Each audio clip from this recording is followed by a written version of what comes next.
Good evening, everyone. Welcome back to Miniature Mifos. How's everyone doing?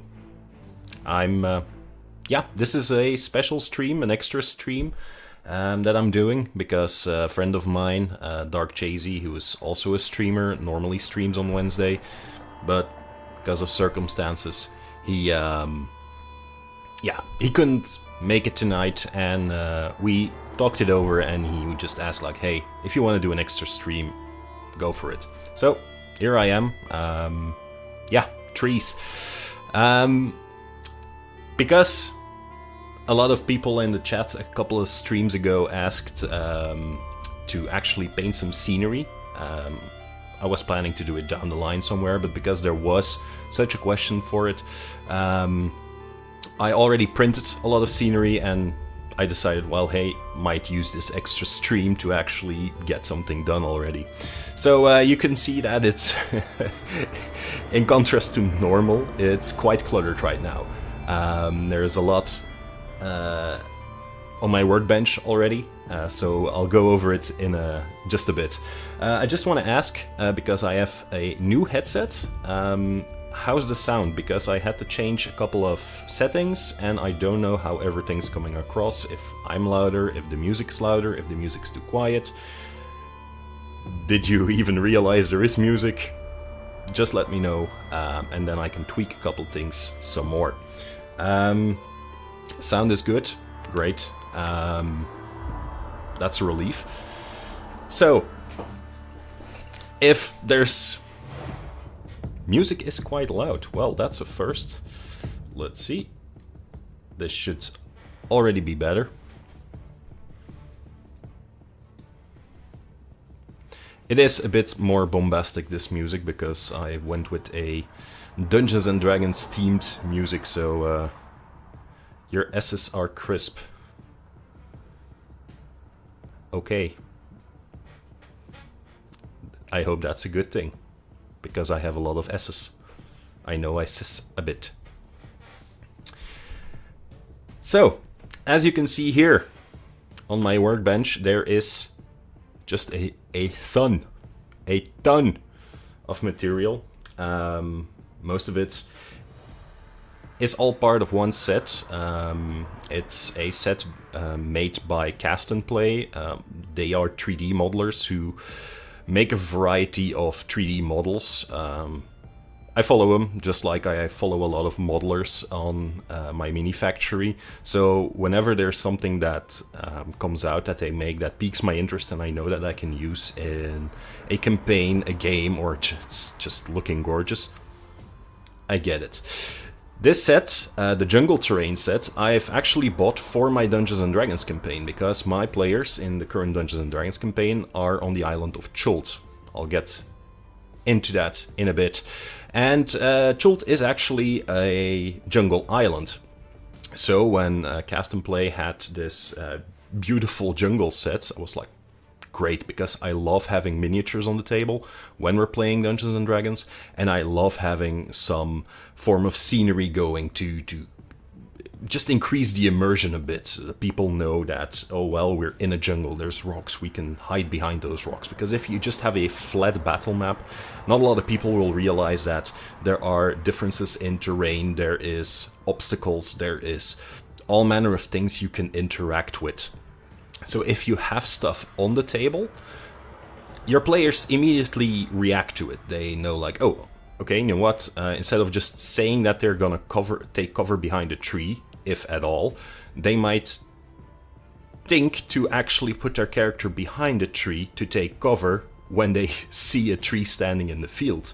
So it opens up a lot of imagination for the player. So theater of the mind, beautiful thing, but physical props really help out. So yeah, I've already painted a couple of things. That's the snake, for example. If you've seen my Instagram post, the snake that I've painted earlier is part of that set. I'll just hold it up here. It's one of the smaller scattered terrain that's in that set. I've painted it a while back. There's simple rocks with flowers, stuff like that. So some gnarly trees, Snack. Don't step on snack. Danger noodle. Yes. But yeah, this project. Hey, Chasey, welcome in. How are you doing? I hope everything's okay, because normally Wednesday is your day. So I hope this doesn't feel too weird to come to my stream instead of vice versa. I was just talking about the set that I've printed and I'm going to paint today. So this set is huge. It's 16 pieces.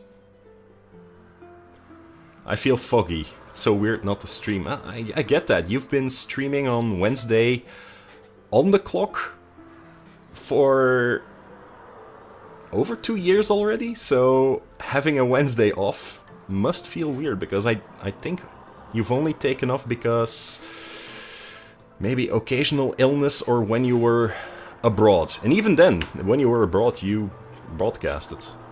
Or tried to, at least.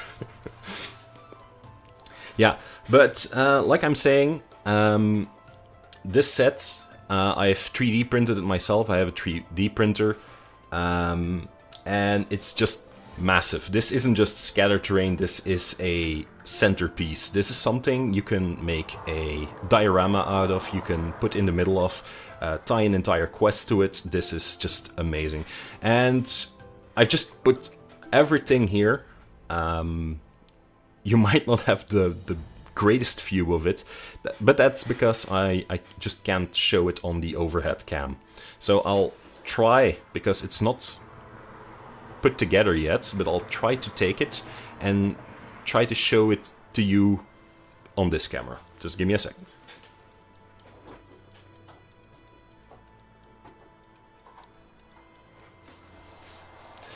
So, yep, I'm gonna put it here. This is the base of the waterfall tree. So it's the rock, basically, with a piece of the waterfall and the tree trunk here on top of it. Hey Dre, welcome in. So it's pretty big, because on top of this, I still have to add the branches that will hold up all the foliage. So yeah, it's quite massive. The Rock Johnson. Can you smell what he's cooking? Please 3D print the rock on a rock. I think you can. People have actually made that joke already. I think there's even models of rock crocs. So basically where the rock's face is modeled on the front of crocs. Like the shoe wear. And it's weird. It's rock crocs and it's terrible. Just so you know. And I'm not gonna print that because, like, it's a fun joke, but I'm not gonna waste resin on a fun joke. There are rock Pokemon even. Yes. Now I wonder, there's just rock Pokemon, like the rock type, of course. But would there be a Pokemon that's like a reference to The Rock? I'm wondering. Like, there are wrestler Pokemon, I'm sure. And there's Pokemon that reference Bruce Lee and Jackie Chan. I mean, I don't even know all the new Pokemon anymore. Like, first 3 generations, pretty good in my mind, but after that it gets kind of hazy, and it could be that there's like an actual rock Pokemon. No, someone went and made Pokemon with the rock's head on. Oh, boy. Okay. You know what would be funny? Like, a Geodude. But instead of, like, the floating actual boulder with the arms, it's the rock's face with, like, the rock's arms attached to it. That would It would be horrifying, but would be cool. He's also kind of a Geodude. An actual dude, then. Which is actually a missed opportunity, because the rock is from Hawaii, I assume? Or no, he's not from Hawaii. But he is from a group of islands. I don't know where he's actually from. I think he's from the Maori, or at least his family is originally. Like his grandma still lives on, I think, the Philippines. Don't kill me. I don't know. New Jersey. No. Originally, his family, like way back, they have like a rich history, let's say that.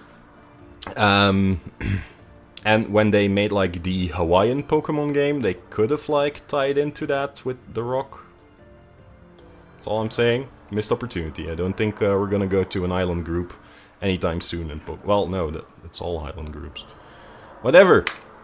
I'm not here to discuss Pokemon. I'm here to discuss a plant. Yeah, no. So the reason why it's still not attached is because, as you can see, or maybe not, I'm just gonna show it here. It's still pretty rough from printing. So this is where the support has gone when I printed it.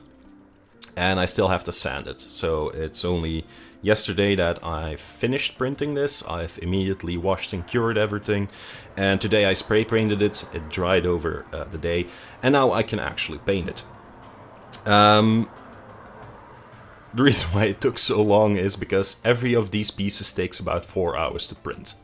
So, yeah, 16 times 4, that's a lot of hours of printing. I'm not printing non-stop because I have to sleep, eat, and work as well. I also have a social life, or a semblance of one, and yeah, it took a couple of weeks to get this project done and ready for painting. Now, because, as you see, it's a rather big chunk, I'm gonna divide it up. I'm just gonna paint piece by piece, like this piece of foliage, one at a time. Also because then I can prevent, like, I have better control over my paint, and it doesn't feel like I'm just painting a huge swath of a model in one time. Quickly gonna go lurk and hop in the shower. I shall return. Very well, man. Enjoy your shower. Always nice to take a shower in the evening. Get refreshed. No. Oh, I am thinking. Yeah, that's basically it for the introduction. For people who are wondering, I am going to stream tomorrow as well.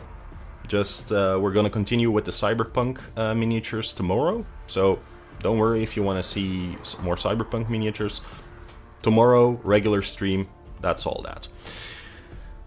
But, like I said, I am kind of replacing Dark Chazy's stream tonight, and he asked for a jungle tree. Why? Because, well, he is one of my players in the jungle D&D. And this was an opportune time to, you know, put everything together and talk to you about our RPG, our campaign. For those who know, or are at least familiar with the campaign books, the campaign we're currently playing is Tomb of Annihilation. So, if you know the book, if you ever played it, if you've heard of it, it immediately rings a couple of bells. For those who don't know, well, enjoy the story. Well, of course, if you also know, I hope you enjoy the story as well. But there will be less new things to discover about it. It will be less story-wise and more like, oh yeah, my party did that as well, or oh, why didn't they do this, or why didn't they do that? Well, there you go.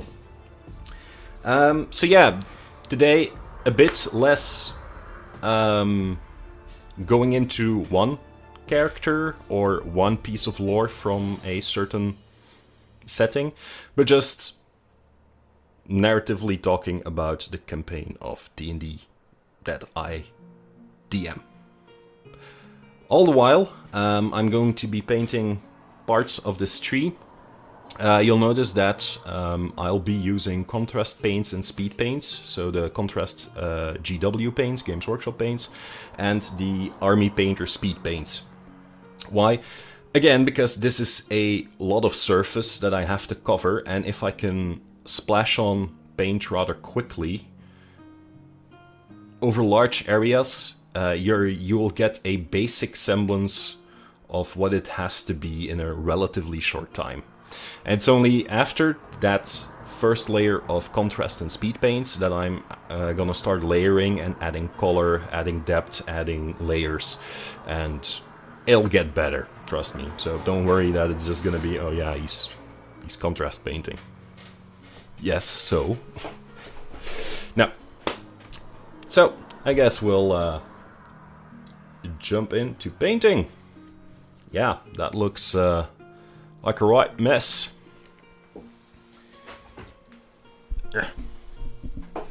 I'm a bit in the sun's glare at the moment.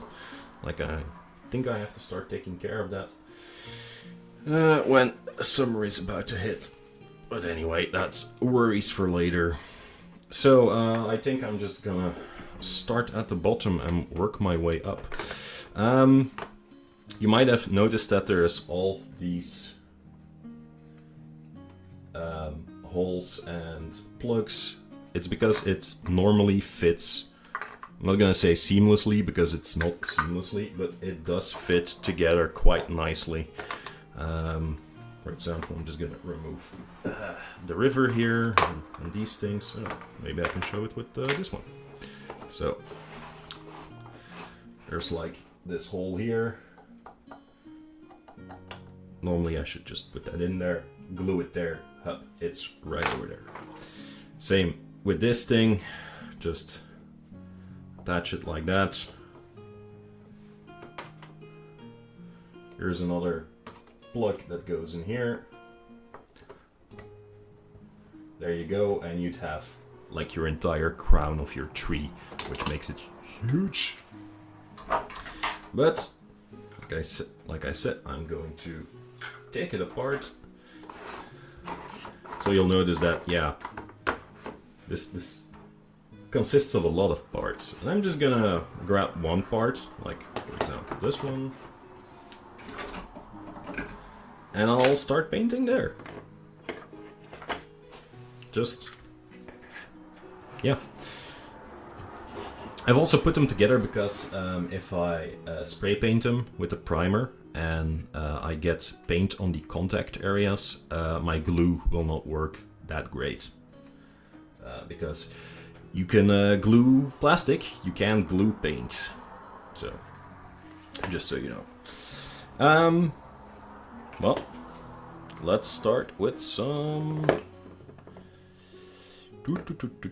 Well, I have two options basically, and that's why I say I want to use both speed paint and Citadel color, because these are both considered to be, you know, like contrast paints. Like Citadel brought out the contrasts, Army Painter brought out the speed paint, and these are supposed to be the same colors. Well, same colors, basically dark brownish. And I just want to see what happens if I, you know, do one route with the one color and another route with the other one. Just to see, are they really similar? Are they similar but not the same? Are they exactly the same? It's just like an experiment. First up, I think I'm gonna go with the speed paint. You can hear it, like the little rattle. I love that they put little metal balls in their Doppler bottles, because yeah, it keeps your paint fresh. And it's easier to shake, because these things, you can shake forever, and if it's dry, it's dry. You can't do anything with it anymore, unfortunately. Now, just gonna load some up here. Boop, boom.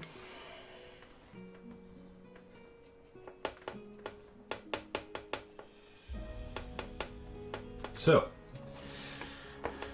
the world of Dungeons and Dragons. I don't know if you guys know, if you have any experience with it, but it's a world full of mystery, magic, fantasy, war, monsters, wizards, beautiful princesses that have to be saved, damsels in distress, noble knights, cunning thieves and rogues, stuff like that.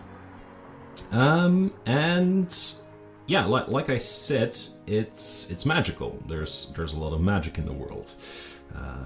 People that can cast magic, magical artifacts, wonderful sights of magic, and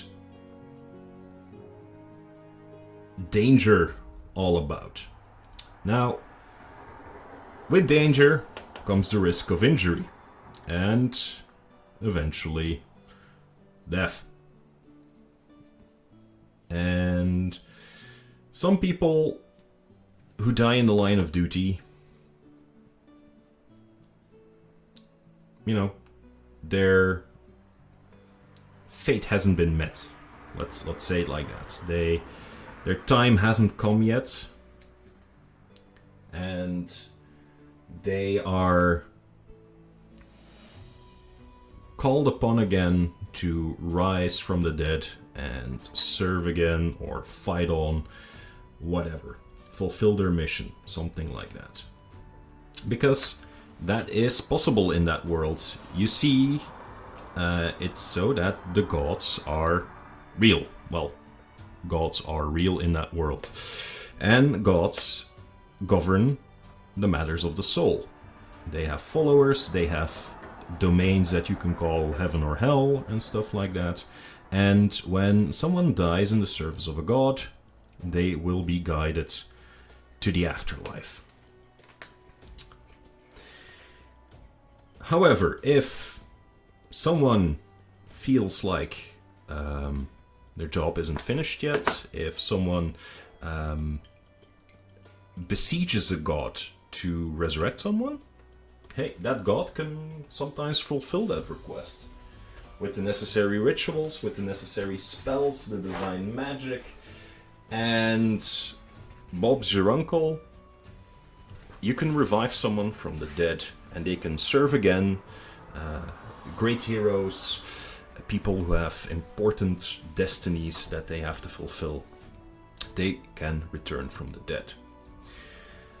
Now, where this story begins, Tomb of Annihilation, is a couple of weeks ago, clerics started to notice that even though they've performed all the rituals right,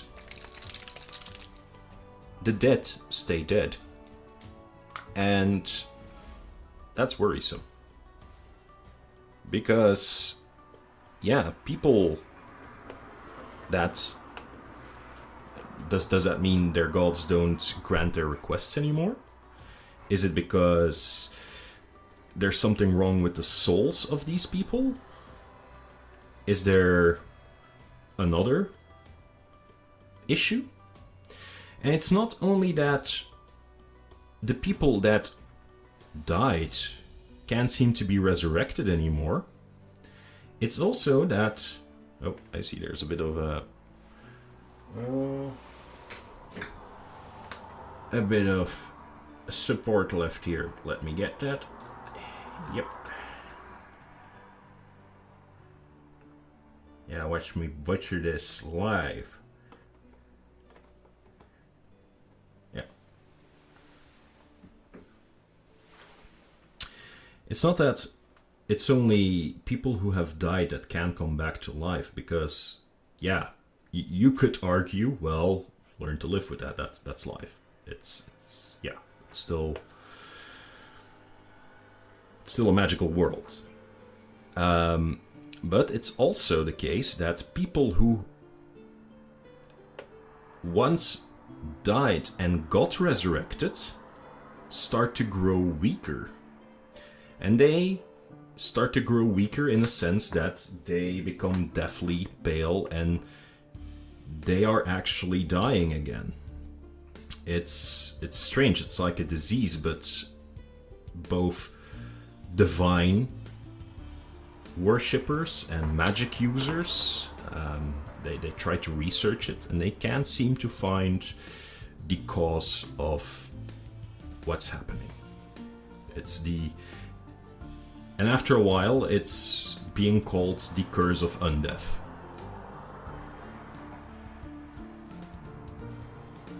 And people who...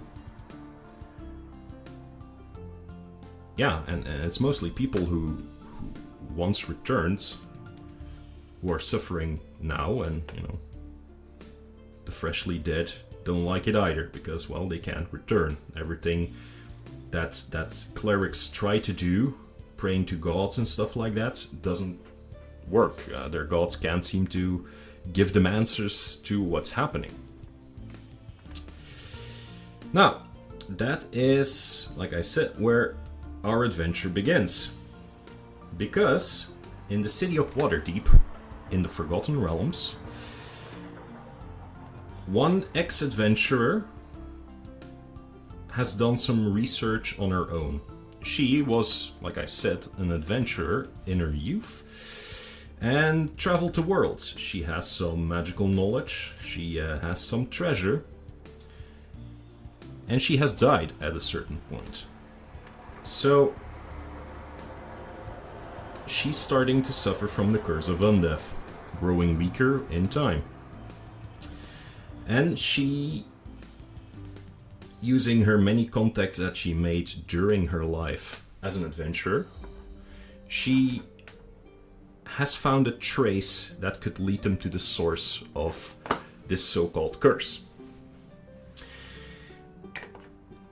But as she's growing weaker herself, she's in no state to actually go search for the curse. So she's looking for a group of adventurers she can hire to find the source of the curse and put an end to it.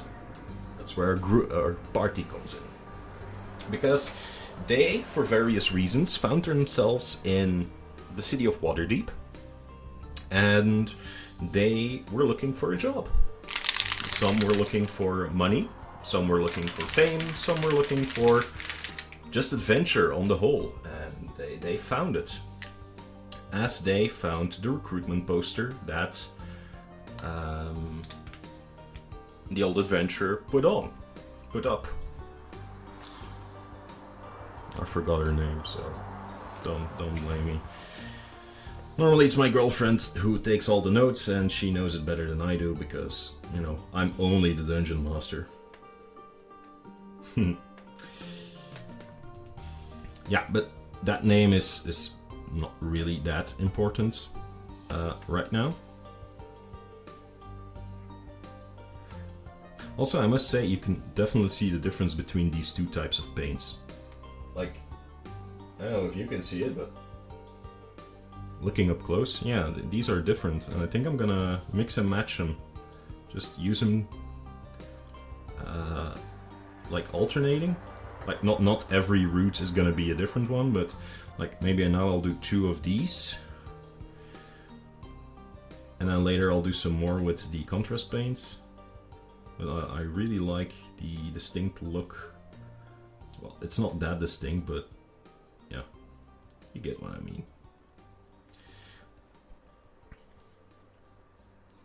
So yeah, first adventure is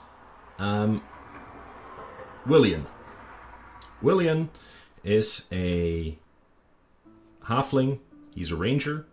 He is adventurous. He comes from a very small halfling town, and he always got into trouble. He was like the stereotypical baggings from Lord of the Rings who always got into way too much trouble for the people's liking. He went out exploring the forests, he found ruins, and he just got in there. Hey, Chazy, welcome back. How was your shower?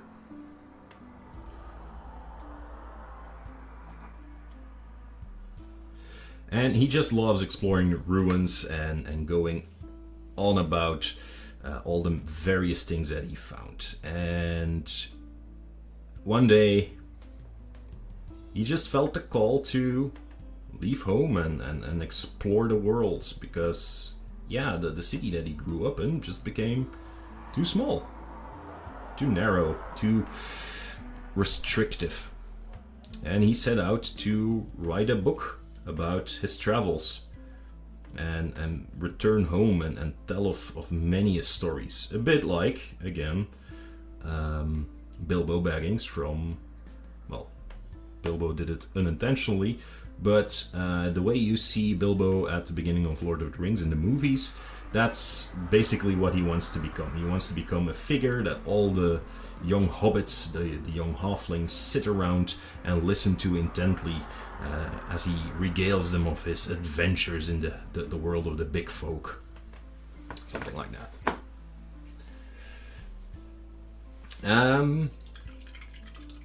So yeah, that's the first one. It's Willian, a halfling ranger. The second one is Kira, a half-elf barbarian. He has a backstory. That's, by the way, that's Chasey from the chat. He is a barbarian, a gladiator. He used to fight in the Colosseum. Had a group of companions that fought along with him, and yeah, he's just out for money, I guess. He wants a challenge. What was the reason Kira went out? I thought it was for money and an adventure, a challenge that he has a backstory. Sure. Let's be honest, your new character has way more of a backstory than Kira has. Anyway, Kira has a backstory, I just don't remember it that well. Same with the other two people, by the way. We have Kitri, who is also a halfling. He missed the battles of the arena after he lost all his friends. There you go.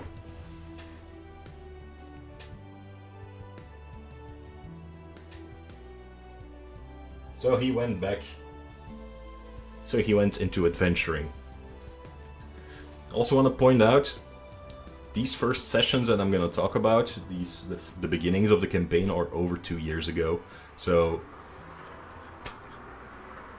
bear with me if I get some details crossed. Because it's not that easy to remember all that. It's a lot of information.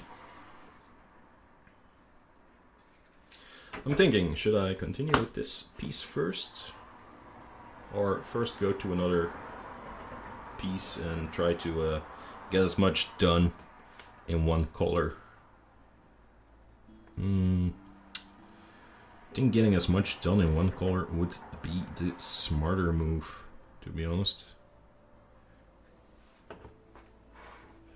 Yes, your new character is gonna have a better origin story, that is true. Looking forward to seeing him play. Just gonna do the next one. Next one is Verkin. Verkin is an elf. Thought he was an elf. Yeah, he was an elf, an half-elf. Holy shit! I'm so bad at remembering what he is. I think he is even a dark elf. He's a drow. Yeah, he was a drow. He was a dark elf, a rogue, who was actually a sort of intelligence agent that was sent to find out what is happening on the island of Chult, which, you know, that is where the adventure takes place. So he was sent along with. He was sent on that mission basically as a cover to find out more what is happening on that island. And then we have Kitri, who is also a half-elf. She's a druid. She comes from the Frozen Far, and she, for some reason, which is basically the Frozen North, for some reason she got into the southern regions, and she's just looking around, traveling, learning new people, or getting to know new people, getting to know customs, getting to know magic, animals, all that. And she is a bit I'm not going to say world weary, because she's not weary of the world, but she is not acutely aware of what is happening in the world. Let's say it like that. Yes. Man, I miss Firkin. It is you. She is a very cute, a very fun character, but yeah, she often gets the party into a bit of trouble because she is not world smart, let's say. She does not always know the way of man. For example, she practices spit magic, which is, as part of her spells, she would spit on stuff. Nobody knows if it actually does something, but she always does it, so, you know, who's the rest of the party to argue with that? Because, well, they're not magic users. She also has a spirit companion who is a badger, or so she claims, because other people would argue that the badger looks suspiciously like a raccoon. But hey, again, she's a druid. She'll know, I guess. So yeah, that is the party that goes to their patron.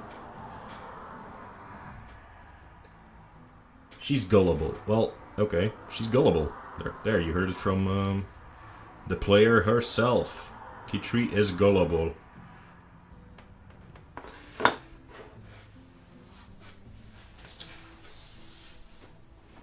They go and meet their patron, who gives them the assignment that her contacts have traced the energy, the disturbance that causes the Curse of Undeath to the jungle island of Chult in the southern seas. So she pays for the passage on the ship to Chult and asks the adventurers to launch expeditions into the jungle to actually find out more about where that magic came from, what it does, what's the origin, and how can you stop it. Is it something that can be stopped? Can it be reversed?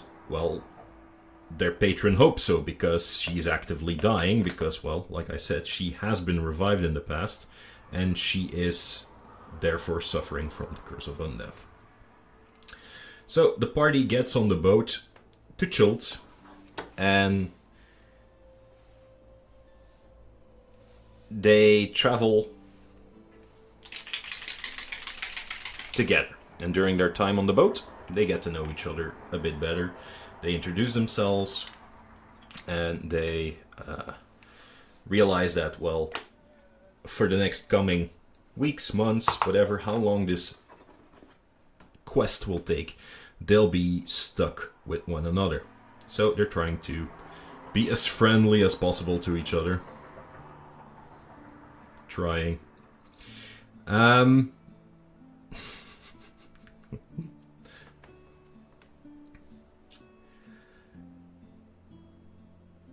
None of them have actually been to Chult before. Some of them know about it because it's a mysterious jungle island where, you know, the trees blot out the sun, and there's talk of all manner of exotic creatures, and the people are wild and untamed, and they have like these very weird rituals and dresses and stuff like that.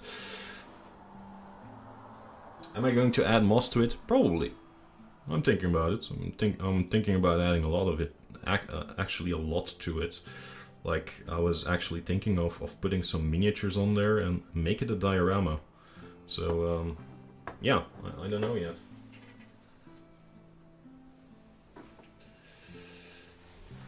I'm also going to highlight the tree bark later, so it'll look a bit better, because now it looks very dark, but I want it to pop a bit more, to have more of more relief to it. Now,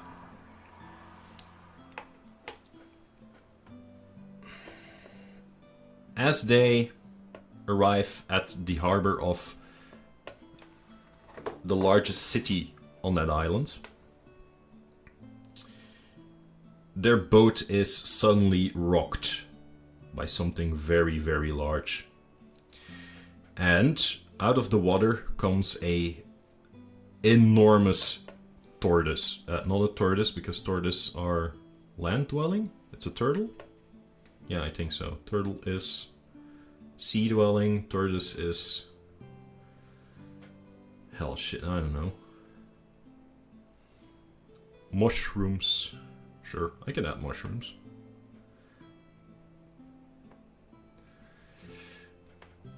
Just a huge dragon turtle emerges from the water. And it opens its beak, spouts a steaming geyser of steam. Steaming geyser of steam, yeah. Words. And demands tribute in a roaring voice. In a language that most of the players don't understand, but apparently the captain that heads their boat, that leads their boat, isn't really concerned, and has already packed a couple of things in the hold to actually throw overboard into the mouth of the beast. And after a while, after enough has been thrown in the beast's mouth, it rumbles, closes its mouth, and dives under again, leaving only like a huge torrent of water behind. And then characters are just, holy shit, what the hell was that? Because that was big. Turtle is sea, tortoise is earth. Sea turtles. I know, I'm a druid. Yes, there you go. That's why we keep her around, people. Druid knowledge.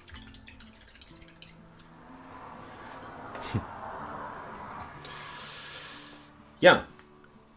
Apparently, as they ask the captain, that dragon turtle just guards the port.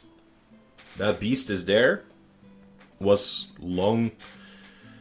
there long before the city was founded, and will probably outlive everyone in that city.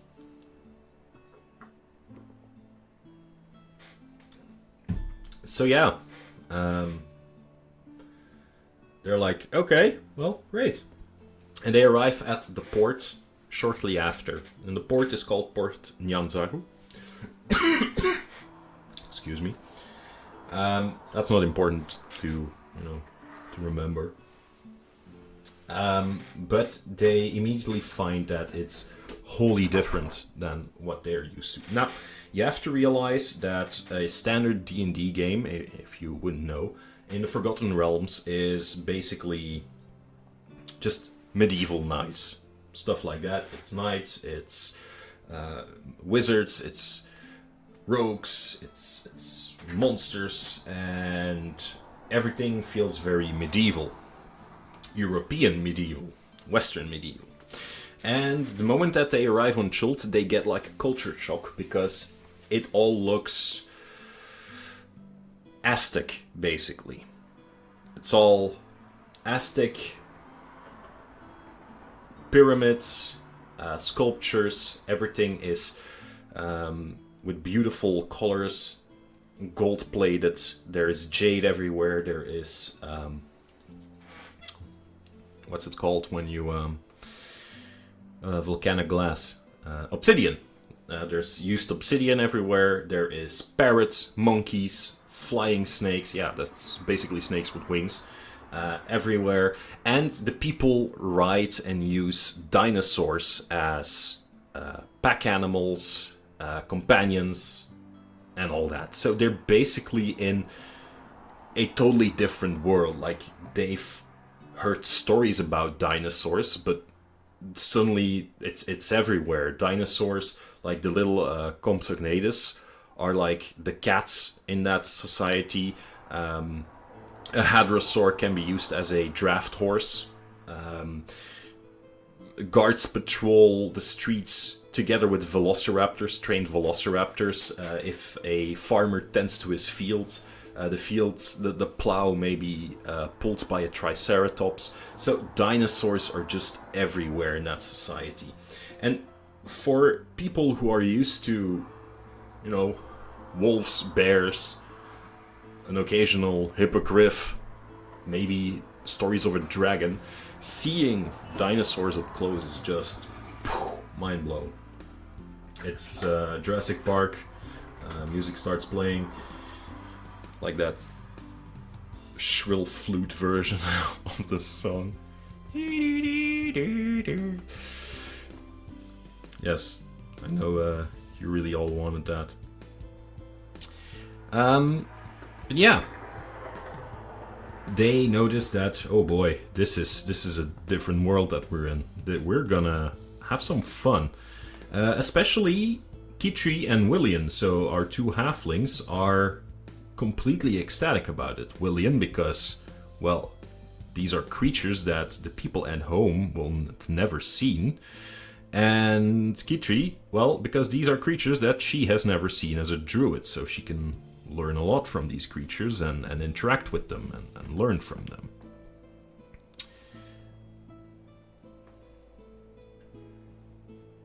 We want more of that. Yeah, no. Maybe if I ever get to the point I can use sound bites. I don't know if I can actually already do that, but that I make a sound bite of me humming the song to the theme to Jurassic Park. God damn it, I don't want to see Jurassic Park again. That's a problem with those movies. I just have to think about those movies and I just want to see those movies again.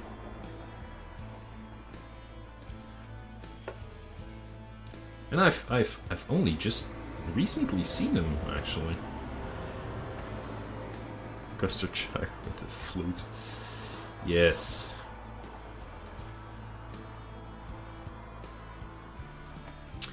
Anyway, so they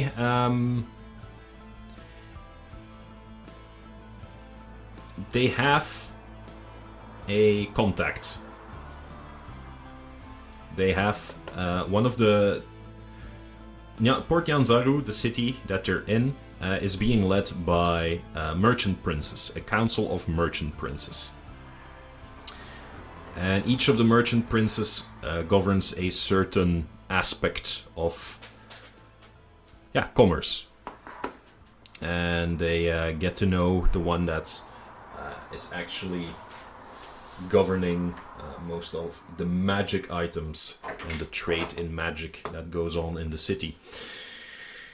And he says, well, yeah, there's something in the jungle, probably. Make sure you are prepared. Get to it. And they get to it. Now, they get to it, but not before seeing that there are a couple of dinosaur races and pit fights and stuff like that. And of course, Kira, with his hot-blooded gladiator skills, it's like, oh yeah, dinosaurs, I want to fight dinosaurs. Because of course, if you want to fight something, hey, sure, why not dinosaurs? And he fights dinosaurs, and they get like a bit of renown already, and people start to notice them. And they, they ask around town, they notice that there is like, undead in the jungle, and there's like disturbances happening all around, and there's like a lost expedition in the jungle. And they decide that, well, we don't have any clues. We might just, you know, venture out and see if we can come across clues. Just go see what this land has to offer and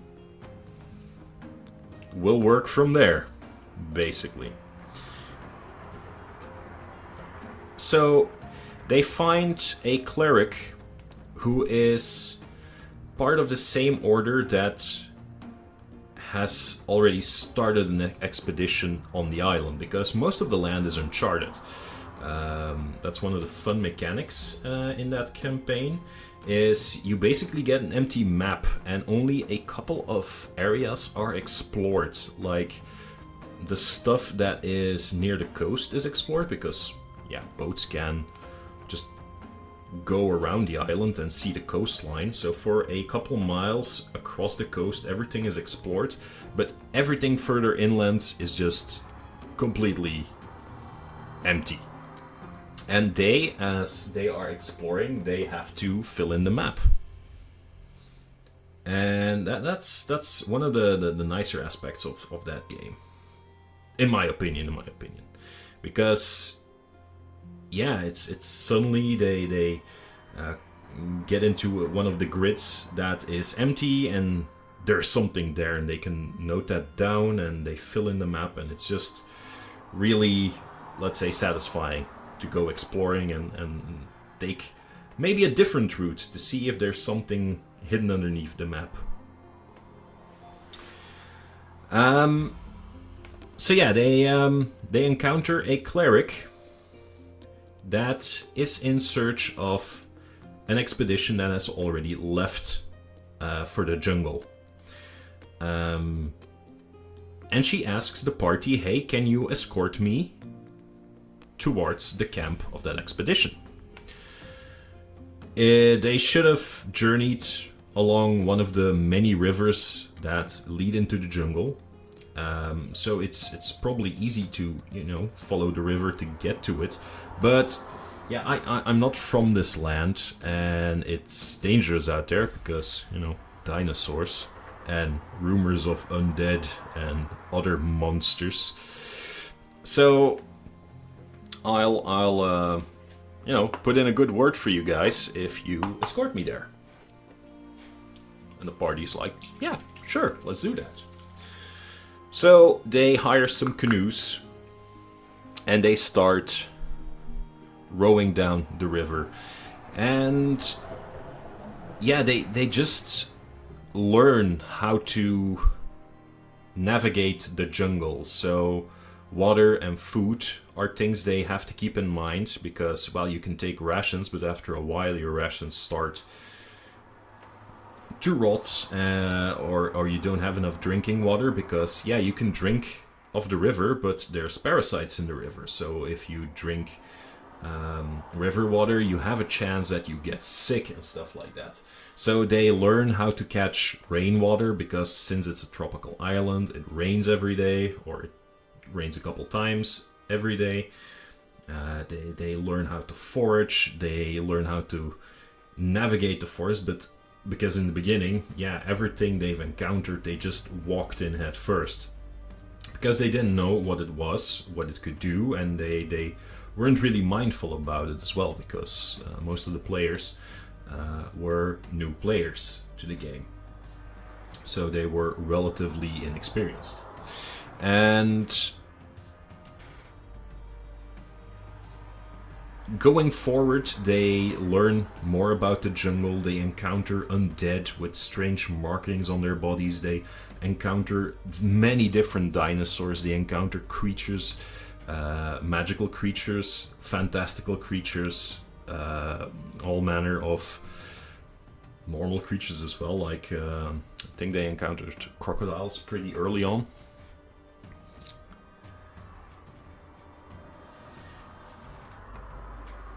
And after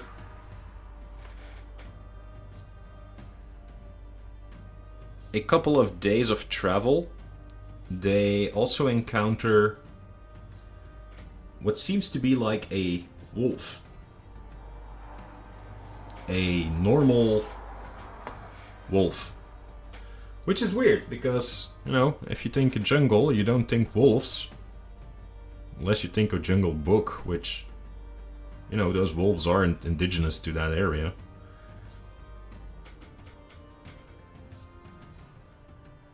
If you think about it, that book was bullshit. There's no wolves in the jungle.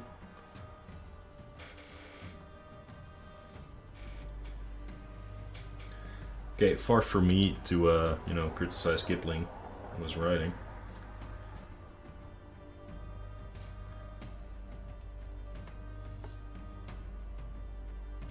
Wait, is Jungle Book by Kipling? I don't even know anymore.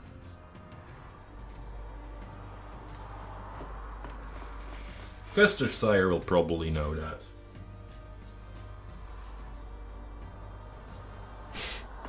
But she's playing Zelda, so I will forgive her if she does not... Yes, that's Kipling. Okay. There you go.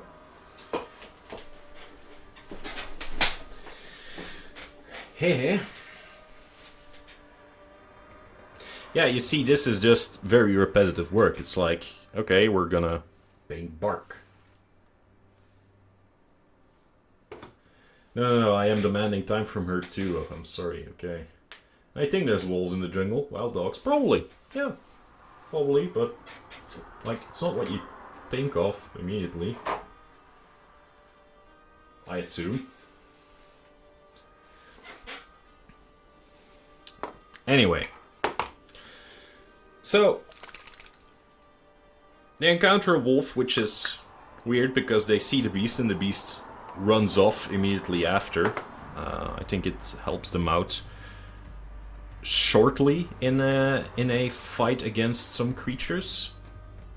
And then it vanishes back in the underbrush, seemingly a bit shy and reserved.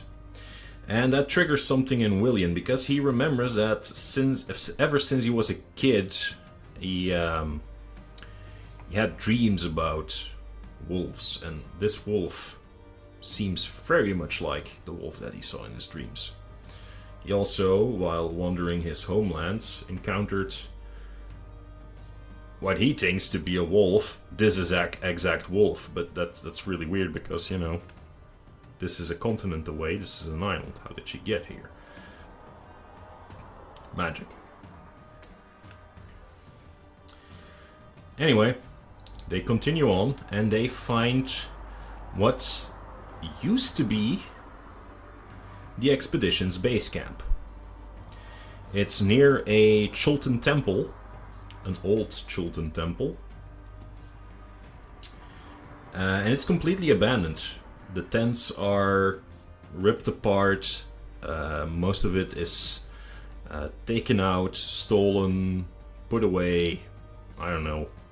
It's just completely empty. And they wonder what happened because, well, this is supposed to be the base camp of the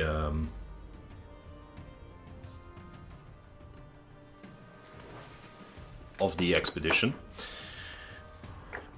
And no one's home.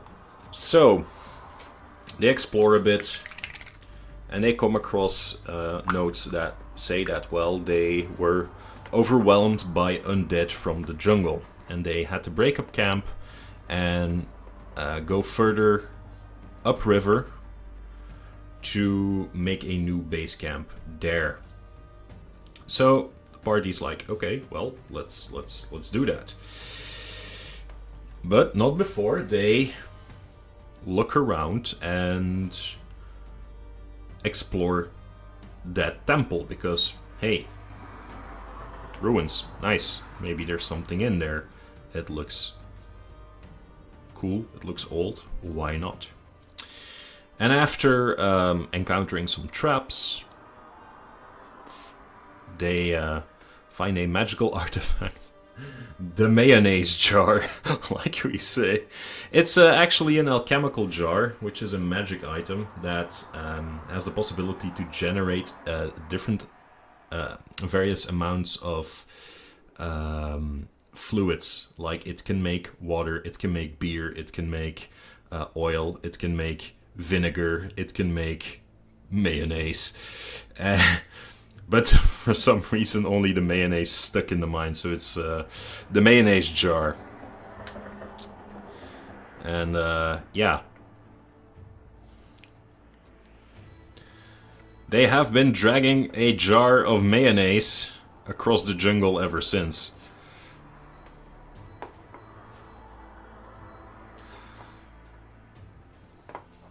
Now, as they exit that temple, they notice that a group of jungle goblins, because of course that's a thing, are near their boats and trying to sabotage them. Because, you know, goblins are pranksters. They want to cut their boats free, let them drift away, so the party is stranded. Aha, real funny, considering it's in a jungle filled with dinosaurs. But the goblins are being held back by the wolf that they've encountered earlier. And they fight the goblins, and the ranger, William, yeah, Batiri goblins. The ranger actually tries to connect a bit with the wolf, and that works for some reason. And he asks the wolf to stay with him, and she does. So it's a female wolf. Female wolf being smart enough to understand his request to stay over and have a slumber party. That night they dream, both the ranger, William, and the wolf dream, and they dream the same thing. And in the morning they notice, or they realize that they have a connection, and that basically what drew the ranger to the island is also the same thing that drew the wolf to the island. The wolf having, you know, smuggled herself aboard a ship and trying to, you know, find whatever was calling out to her. And William knows that the wolf is named Naya. So Naya joins the party as William's companion. Verkin also wants a companion, and since he knows a bit of magic, he summons an owl. The owl is named Hooters, because of course the owl is named Hooters. Hooters is amazing, and Hooters will be missed dearly. But yeah, the party has been strengthened with a couple of members, with a couple of features, let's say. And they continue on from the site of Camp Righteous, which was the first base, the first settlement. And they go further stream upwards, and they come across the site of Camp Vengeance. Camp Vengeance being the reclaimed site by the expedition to continue their mission in this land. My favorite, depressed alcoholic owl. Yes, Hooters had issues. But then again, like if you're a sentient owl, you'd have issues.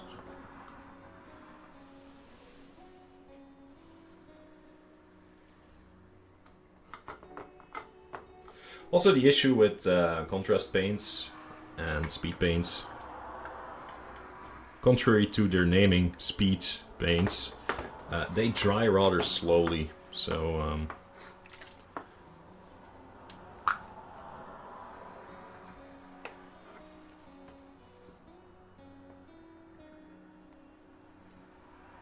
also, sometimes their coverage is just shite. Like, you know you've covered a certain area, and then when it dries, it just completely recedes. And you're like, why is this completely white area still here? It's like, Okay. Them's the game.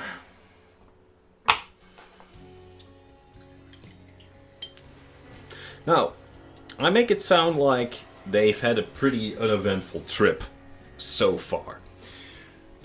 But we've been keeping track of the days, random events, the weather, stuff like that, and there have been days that they've come into a thunderstorm. There's days with incredible heat. There's days that they've encountered different kinds of dinosaur flocks. There's days that they've encountered something happening. Like one of them was they've set up camp and they smelled something rotten. And they went to check it out and they found a large Tyrannosaurus carcass. And they knew it was a carcass because it had exploded outwards and its ribcage was just broken open and you could see inside the carcass, probably because of the rot and the gases that it just swelled, bloated in the sun and then burst. And they saw something shimmering inside the Tyrannosaurus carcass. And they were like, oh, okay, let's see what it is. And it appeared to be a ring still on the finger of a corpse. And they picked that ring up. And then they realized that the Tyrannosaurus, well, while dead, wasn't permanently dead. It was a Tyrannosaurus zombie. And it immediately chased after them and chased them back to the boats. I don't know if they actually fought and won. I don't think so. I think they lured it to something else and then distracted it like that. But I'm not entirely sure anymore. Anyway, that was fun. They also had a, I think it was a herd of brachiosaurs, so tall-necked dinos, tall-necked dinosaurs, in the river, and they were eating. And they passed them by, nothing happening. And then a bit later, the herd stampeded and passed them by again. And yeah, they were like, oh shit, what the fuck was that? And when they went further, they saw that a group of ghouls, all wearing a crystal, a diamond on their forehead, or the image of a diamond on their forehead, was swarming an old or wounded brachiosaurus and was just tearing it to pieces. And they tried to pass it by, but yeah, they botched their stealth, or they just wanted to fight it, I don't know anymore. And yeah, they got into a scrap with it. With the entire herd, with the entire group of ghouls. And it was a pretty cool fight. On boats where the zombies were trying to drag them into the water and pull them under, drowning them, slamming them, tearing them to pieces, and they had to fight. Bravely ran away. No, yeah, with the Tyrannosaurus zombie, I think you ran away, but with the normal group of zombies that were attacking the Brachiosaurus, I think you actually fought them all off.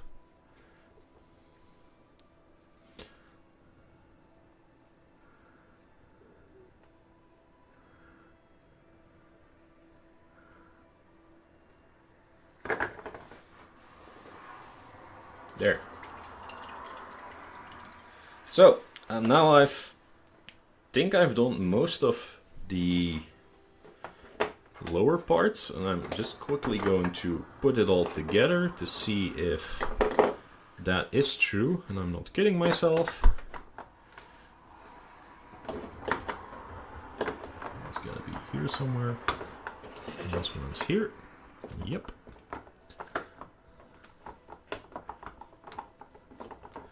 Yeah, I have to put them in the right order, otherwise they don't fit. Yep, like this. Now this one over here. This one here.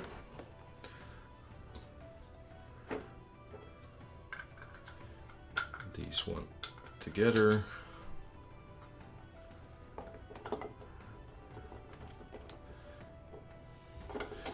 Yeah, still gonna have to do some cleanup because it doesn't quite fit.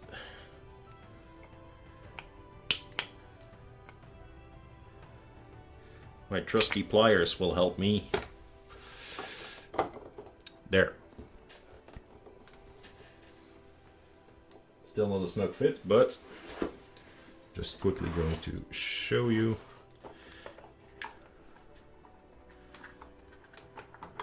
So yeah, you can start to see the scope of it. Yeah, drop.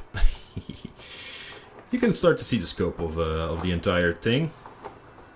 With the tree now, well, most of it painted. So I can decide to now continue working on the wood, or maybe try and get some more, or get some different colors on there. Like green, or I don't know, maybe gray for the rock. For the water, I'm gonna try and do something special, because I have this thing, water texture. So what I'm gonna try and do is just experiment a bit with it, because I'm gonna show you how the river is gonna. It's 16 pieces. Is this the way? Yeah, it fits like this. So this is the piece of the river that's attached to it. I'm gonna try and get it all on camera.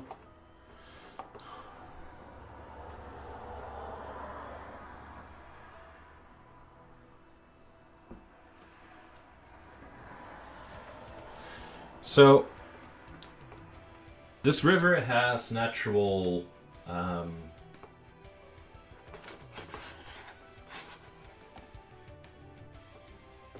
yeah, it's like this. Yeah, true. Yeah, this is actually better. They're actually made to be, you know, you can change them. No, I actually think this is the other way around, because as you can see, there is like foam on the rocks. So it's where the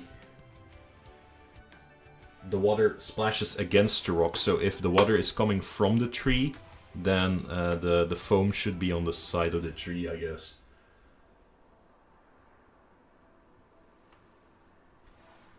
We'll see when we get there.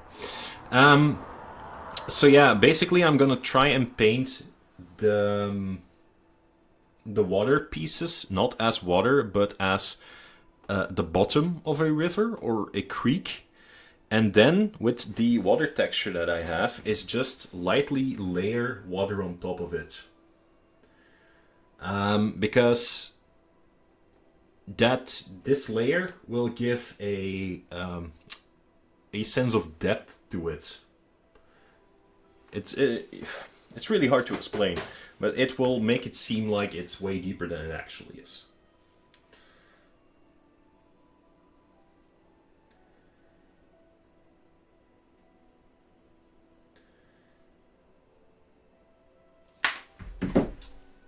Just looking at the seams. Yeah, well, like I said, seams are the same for both sides, actually. So that's how it's designed. Like, I'm just gonna show you. This one fits like this.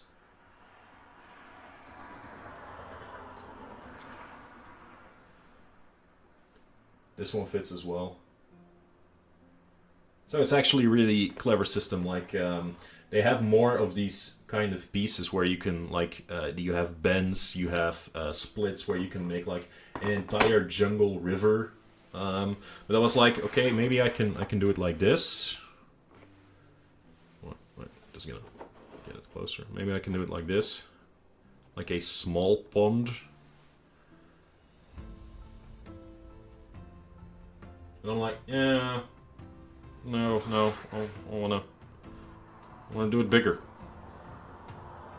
And then maybe I can do something here, like a diorama. Like I said, I want to do a diorama-like thing. Maybe put something here. I don't know yet.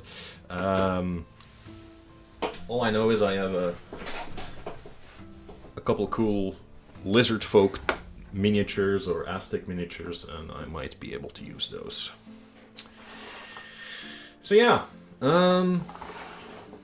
just quickly gonna take a look at this here. We have various things, like we have mostly grass, plants, rocks.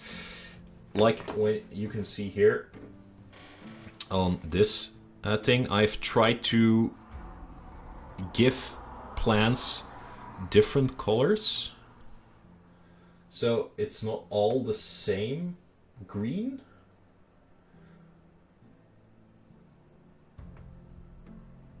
But that's not easy. Like the same thing, this has this gray is this stone is also contrast painted. It's too dark for me. The same with this. This is nice looking, but it's too dark for my taste, because yeah, I'm used to actually accentuating stuff with highlights, with layers. So I am going to go over the wood again at a later point to do it, especially because now everything else around it is white.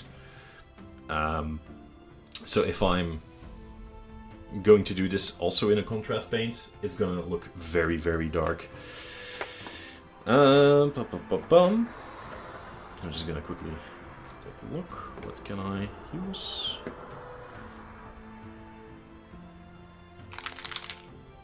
Whoops.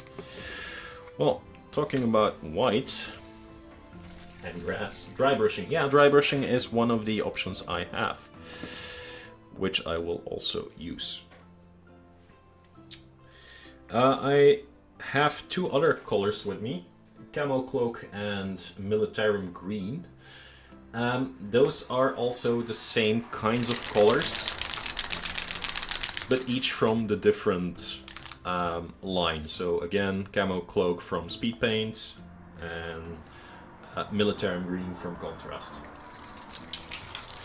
I'm gonna try those on the grass just to see how they how it adds up, how it pans out. Again, you can hear the little ball.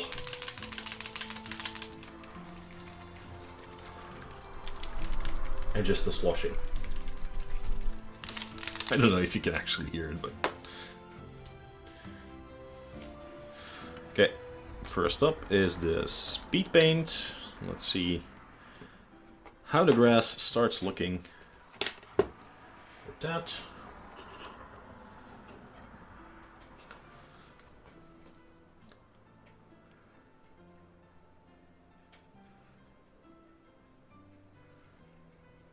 There are some details in here, like there's little rocks in there. I'm just gonna completely paint over them, because that makes it easier in these first stages.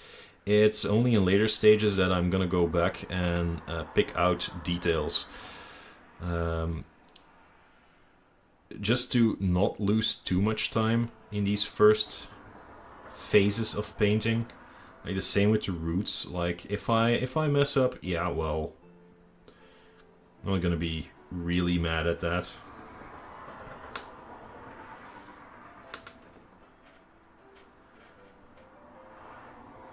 Because I can always come back and fix it. This is also not the kind of green that I was expecting this to be honest. This is greener than I thought it was gonna be. Like, if you see this color, what was it? Was it this one? Oxskin? Like, yeah, I don't know. This looks way more military green to me. This is actually green. Well, whatever. In for a penny.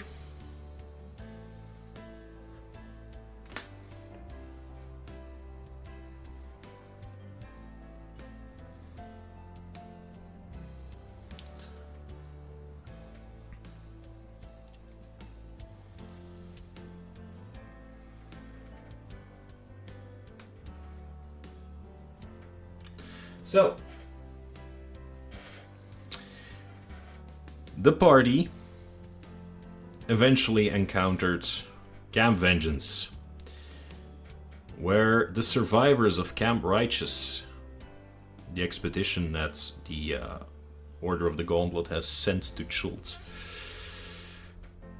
have gathered. And yeah, they notice that morale in the camp is not great. Like, they've lost a couple of good men back in Camp Righteous when the undead attacked, and they're in dire need of supplies. Also, they went upstream right until the edge of a swamp area, and they've made camp there. But yeah, swamp, it's moist, the ground is uneven, there's bugs everywhere. It's basically horrible. Also, they have actually, without knowing, penetrated deeper into areas where undead presence is rather high.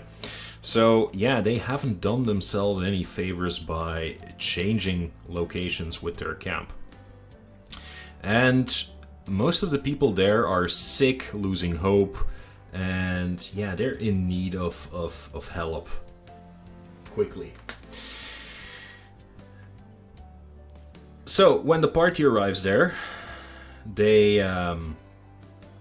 encounter the camp commander, and while thankful, the dude kind of immediately enlists them to help rebuild the camp.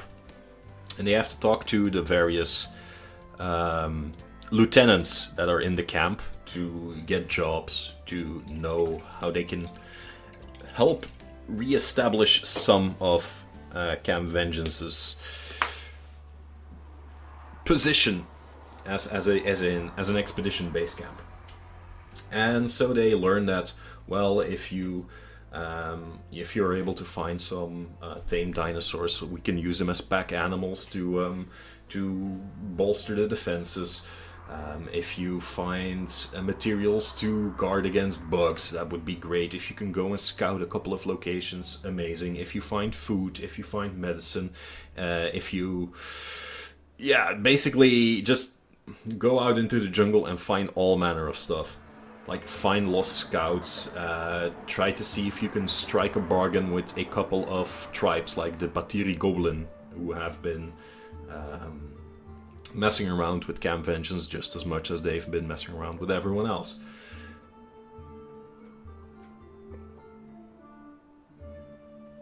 So the party gets like a whole slew of stuff that they can do, and yeah, they still don't have a clue of their main mission. Like, okay, yeah, but what do we have to do? Where do we have to go? How do we stop the whole the curse of undeath? Well, apparently, that's what the Order is here to do as well. So they also want to stop that curse of undeath, but they're not really willing to work together with the party because, well, they're an organized expedition, and the party, well, they're mercenaries. And yeah, well, if you help us, we can help ourselves and help you in the same breath. And they're like, yeah, okay, sure, I guess. Okay. So they start exploring. They start keeping their eyes out for all the stuff that the Camp Vengeance people asked for. And they... First, I'm just thinking, because now things get tricky. They travel to a rocky plateau, not far from Camp Vengeance, because it is said that a wise woman lives on the plateau, and the wise woman can probably help with the diseases that they have. She can help with medicine, because, well, yeah, she's a wise woman, but people also say that she's a witch, so the party has to go and find out what's really going on there. Also, it's a large rocky plateau, so if they get on there, that would be a great place to get the lay of the land a bit. So they travel there, and they find that there is actually a huge stair chiseled out in the side of that rocky plateau, and they start climbing it, and they get to the top, and they notice that it's a ruined city on top of there. And with ruins, it's completely devastated, so it's not like there's anything left, except for one small hut. And leading to that hut are like skulls and bones everywhere, just bleached in the sun, hanging around in like these fetishes and stuff like that. So they're like, yeah, this is probably where the witch lives. And the witch turns out to be a blind old lady. And they ask the blind old lady, hey, blind old lady, excuse me, but we have like a camp of people down there who are sick. Can you help them? And the blind old lady is like, sure I can, if you help me. Because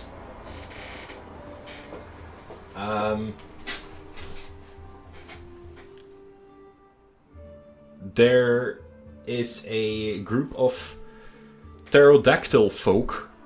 Yes, it's not only dinosaurs and people in that jungle, it's also dinosaur people in that jungle. Because of course. There's a group of pterodactyls that have been messing with me, and I want you to go and teach them a lesson. Because of course. Just gonna take this piece, and try the other. So the party's like, yeah, sure, whatever.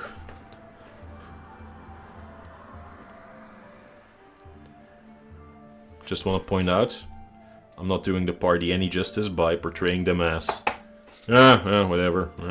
Okay, we'll do that. They have way more personality than what I'm portraying them as, but again, we've been playing weekly for over 2 years, and to go over each and every detail of these people would, for me, be impossible.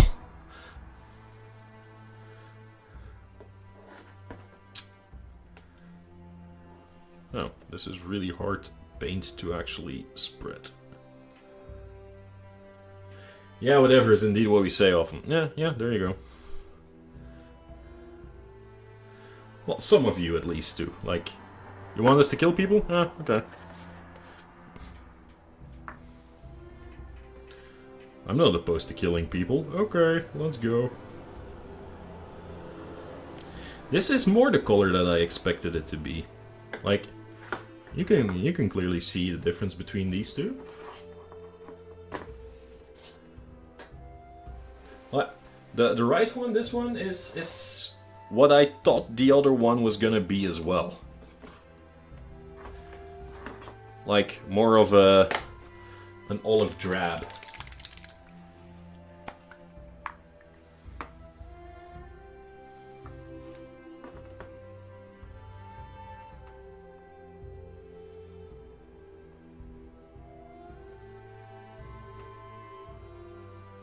Well, I'll use a combination of the two. I mean, why not?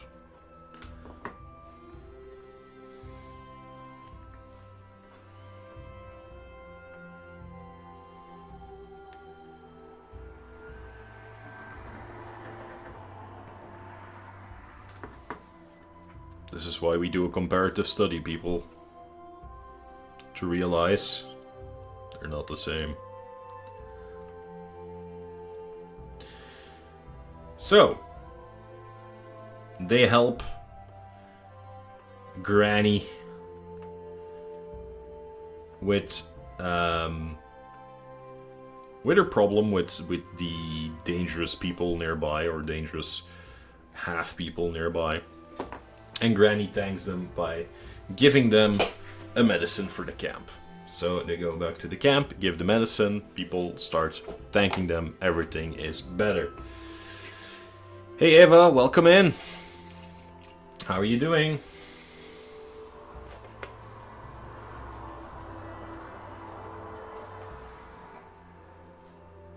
No problem. You're welcome whenever you decide to drop by.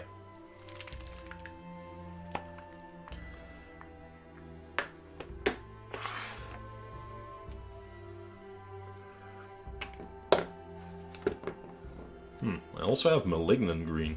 I'm gonna try this for a bit.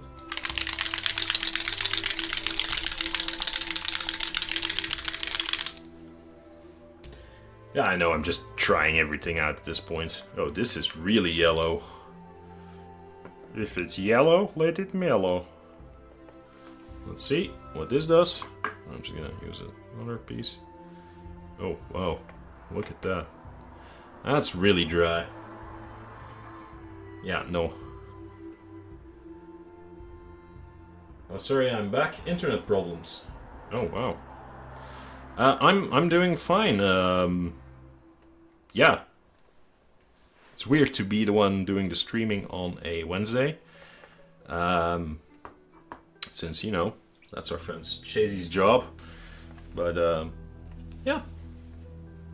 Now I'm here, and I'm painting trees and talking about Dungeons and Dragons, telling the wonderful story of the adventures of our party. I'm quickly gonna go over it because I don't like this yellow thing. I might use it for something else later, but not for grass. Looks a bit too vomity yellow.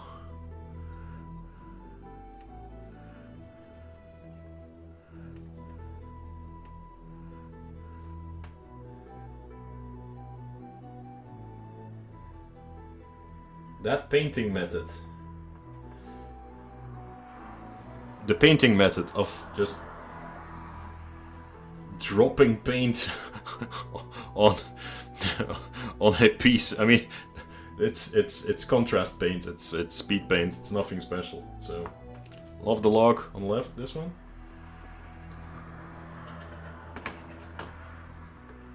Yeah, you haven't seen how big it is yet, Eva. When it's combined, so I'll put it together in a bit, so you get an idea of how big this tree is actually gonna be. When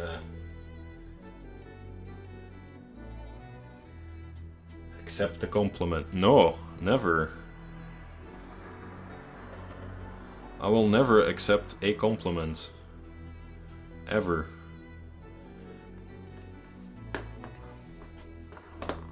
Is this kind of what it's supposed to be?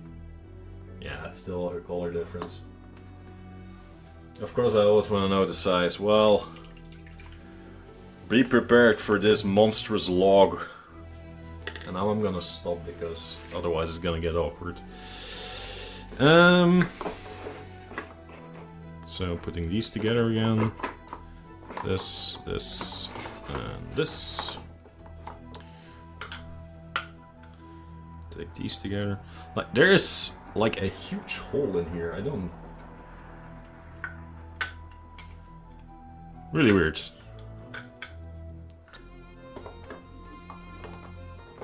Just get in there.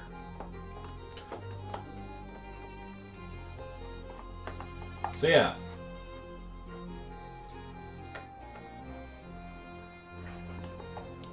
And then like there is another branch here, and then there is more branches up here,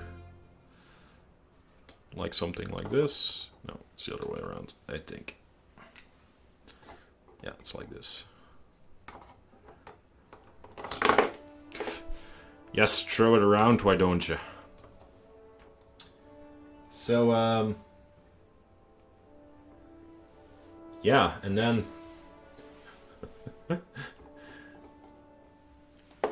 there is all this like shrubbery still on top of it, so it is going to be big. Wait, I'm quickly gonna go to still just chatting. Like if I hold it up to the camera like this, so yeah, it's gonna be pretty big when the branches are put on top of it as well. Hope you could hear that because I was talking away from. Pretty average. Okay, yeah, sure. Look, it's all a matter of space. It's all a matter of perspective. Can I go big camera screen? No. No, I don't have big camera screen. I don't have that.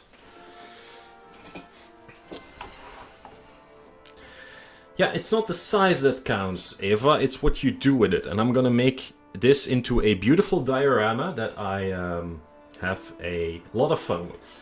You don't have a big front screen? No, because I told you I don't care for having my face as, you know, part of the stream. I'm like, sure, my face is there.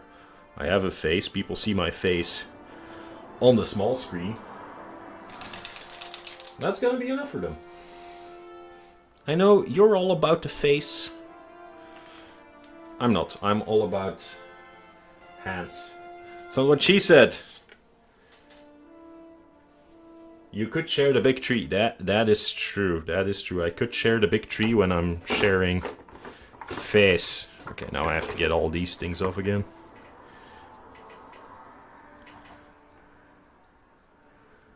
I'm gonna go back to this one.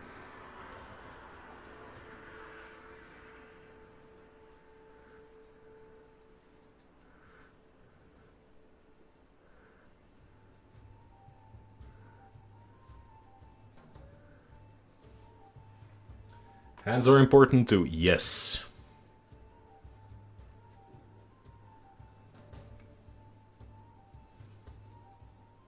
You could do a lot with your hands. And I said I was gonna stop, so I am going to stop because...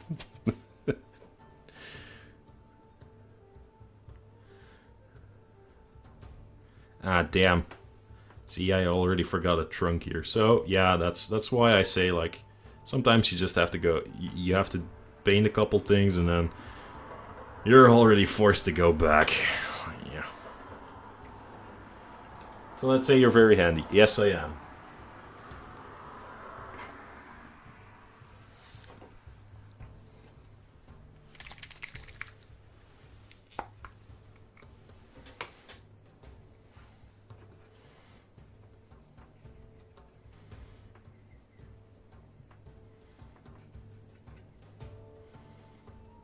Or at least I like to think so.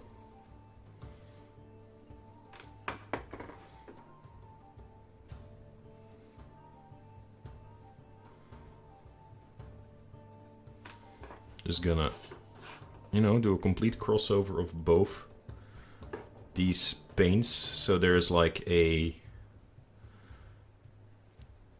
variety in here.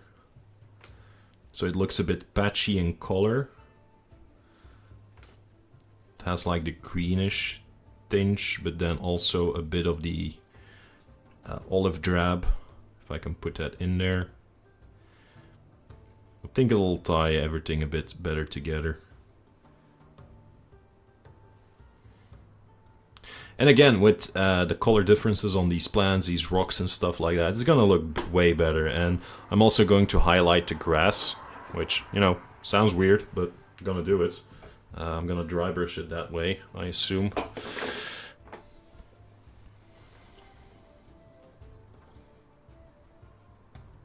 And I'm gonna do the same thing here. Like this is still this color, so I'm not adding too much right now. But then I'm going to get at it with the other paint to get some more color variety in there.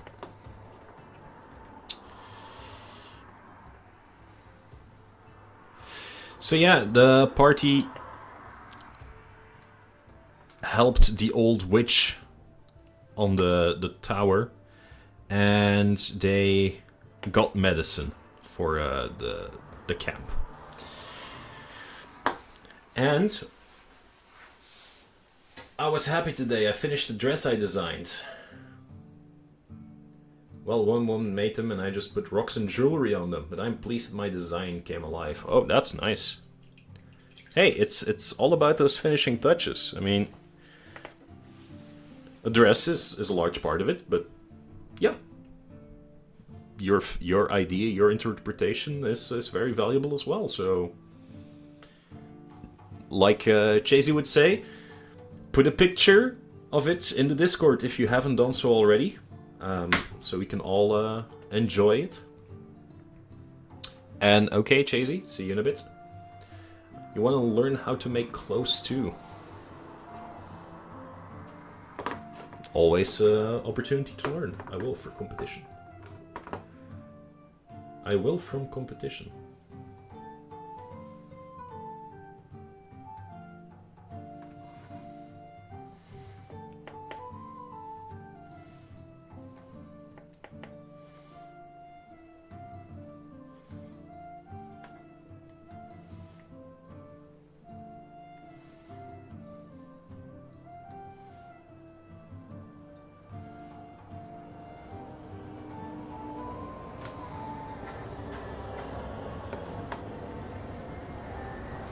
Yeah, that looks way better already. Like, I won't wear the dress till competition. I don't want to get them dirty or damaged, but I'll post the whole process. Yeah, that's fine. Looking forward to that.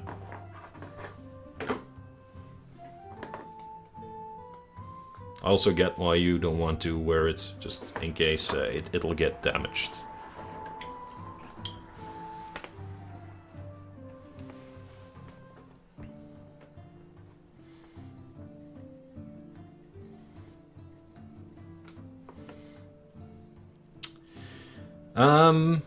Yeah, but the party saw a large ziggurat sticking out of the jungle.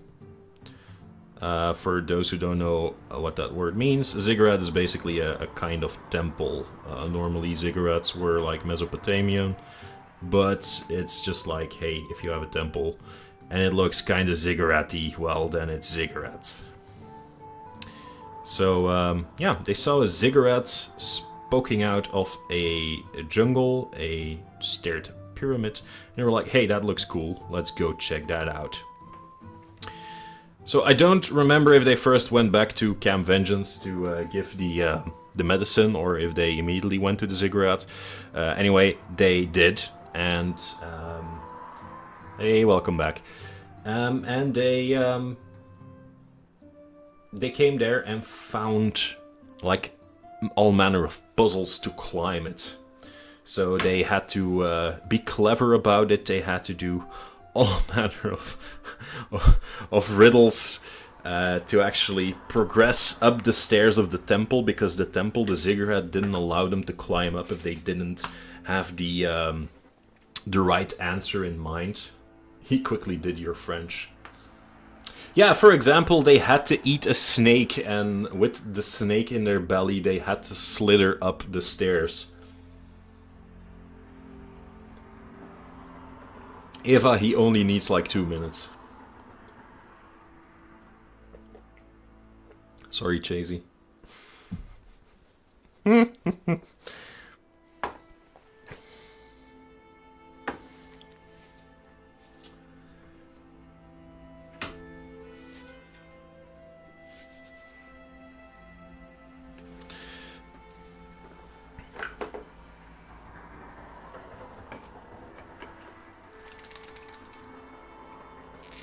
Nothing beats a quick win. Yeah. Yeah, no. I think people would debate you on that one. I know people who handle hardly 1 minute. Okay. That's... You know, if it's a good minute... If it's a good minute, I mean... Like, one very great minute, this is better than 5 minutes of boredom, I guess.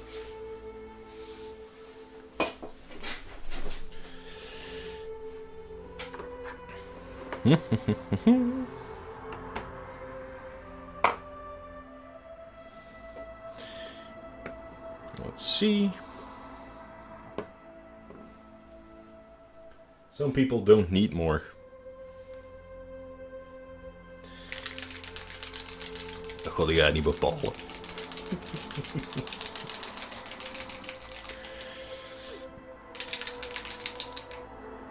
We're not talking about Duolingo, are we?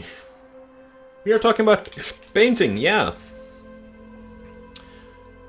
The speed paint.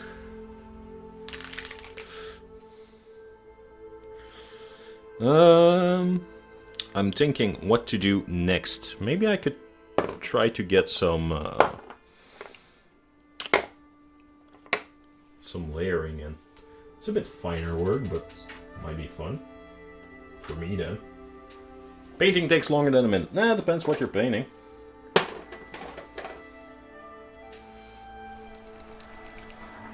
Well, most things that you paint take longer than a minute.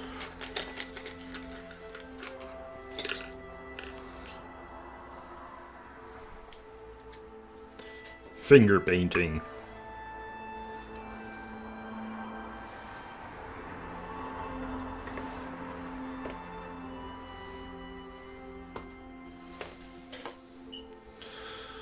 Okay, let's see if I can try to add some highlights to this.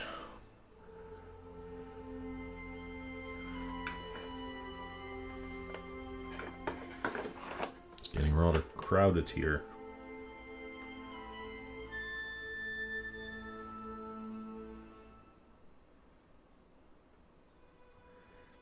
This is going to be very subtle, but what I want to do is actually everywhere where wood is going to be raised or closer to the edge, I want to highlight it so it actually looks like it receives more light.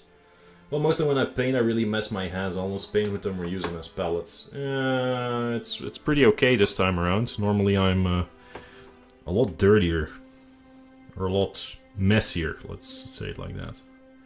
Because I know words are going to be shifted, and dirty is not the term I wanted to use.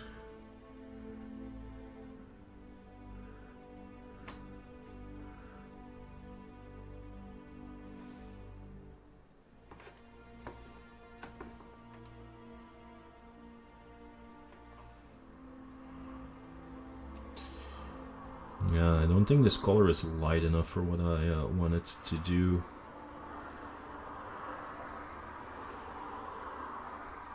I think I'm gonna change it up. Dirty boy. Well, I think you can turn every word. Yeah, that's true. If you want to, you can make dirty of everything.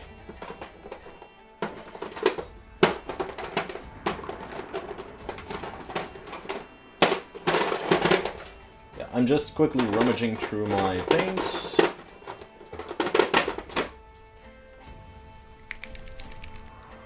See if I can find something that I might use to put some edge on it.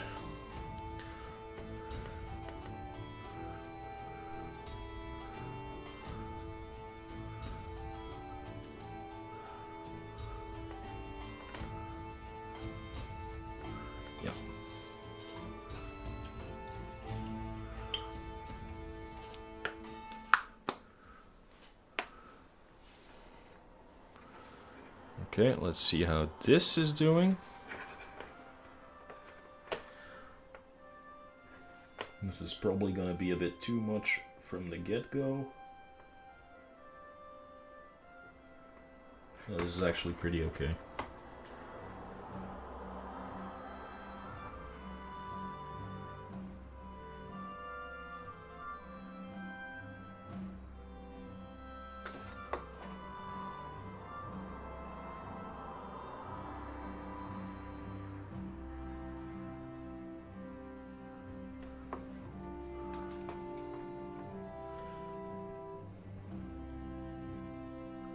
Again, my idea here is to actually just get a bit of a blend, bit of a highlight. Right now you notice the paint a lot, but it will fade a bit more when it dries.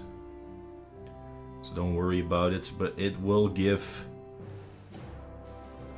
a bit of texture to this.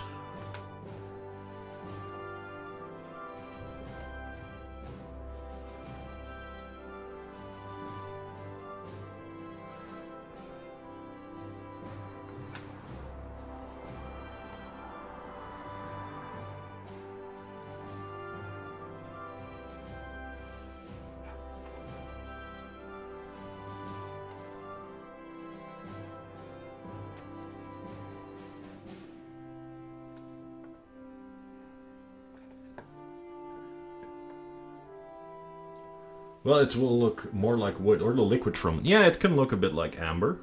resin. Thing is, wood isn't mostly one color, so if you get more different shades into it, it'll actually start to look like it's alive.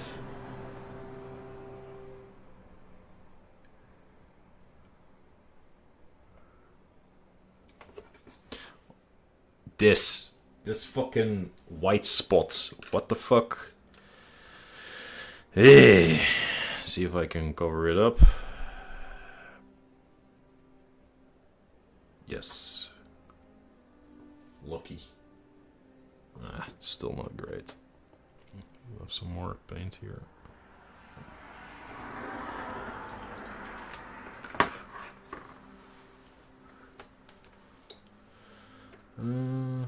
Where's my brush? Which one was I using? This one.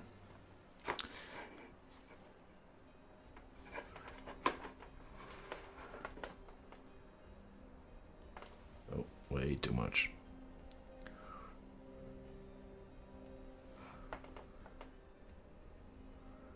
Yeah, that's better.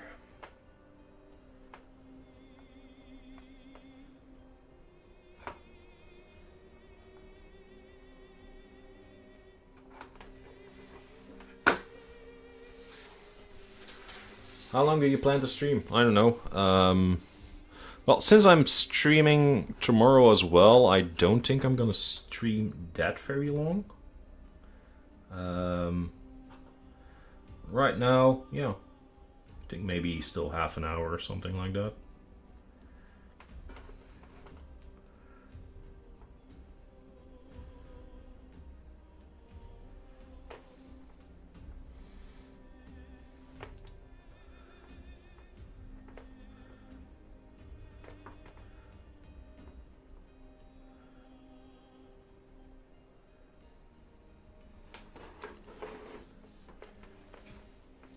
$20 hours into tomorrow. 24-hour stream when? When I ever have 24 hours after one another that I don't have to do anything else. Which in my current life is not really a possibility. I always have something to do. So maybe, yeah, sure. If I have like a very big project that I know I could be working on for that long. I have, for example, a very large undead lich, Nagash from Warhammer. Like, I could possibly make like a large event stream out of that and just paint him till he's done. But yeah, that's not gonna be for anytime soon. I'll have to plan that out way beforehand. Or sub-bottom. Sub-button. Or how it is typed. Yeah, I don't know. I first have to have enough followers before I'll be able to get subs. I also don't have like all these fancy buttons that Chasey has. Just because I just don't have the possibility yet. I have possibility for a few things I can add myself, like trigger fire and stuff. I could do that, but I don't have coins. You can redeem stuff from me, because I have a couple of ideas. Like I want to do giveaways. Like when I paint something and I'm really happy with it, you can probably enter like a raffle and you can win it or something like that. But I'll have to have enough people to join the channel first before I can actually do that. Which is, you know, a shame.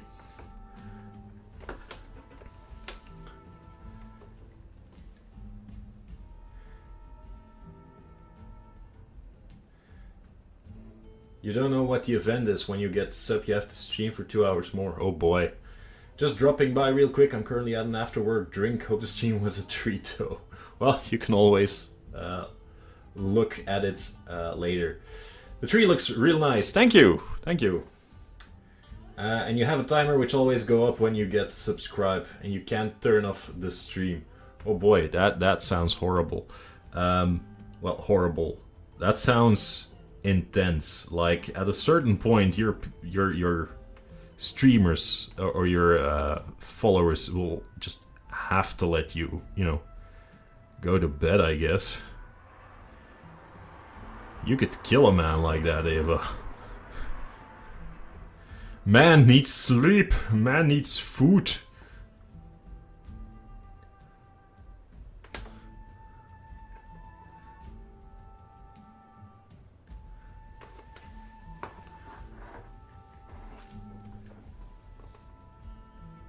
Yeah, some streamers, they usually stream them sleeping.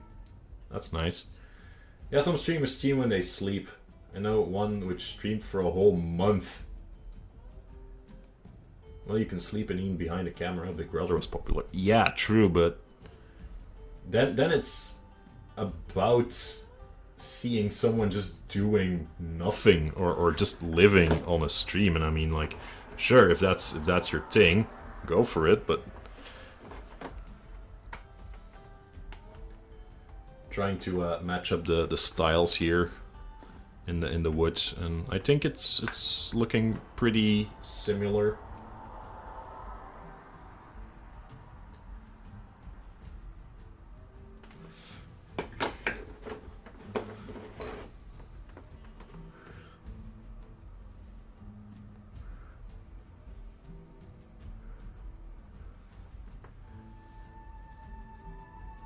It's crazy. You don't want to see me do that, ever. Yeah, probably. I mean, like, I don't know what the added value is of keeping a man hostage or a woman hostage in a situation like that. Like, yeah, it can be a fun event, but you are basically holding them hostage. Like, and at a certain point, again, I don't have an indefinite amount of free time. At a certain point, I'll be like, yeah, people, I have work tomorrow, and it's been fun that you've kept me hostage for this entire weekend, but I'll have to go because I want to have a shower and just, go to the office. So I guess I'll see you next time. Bye.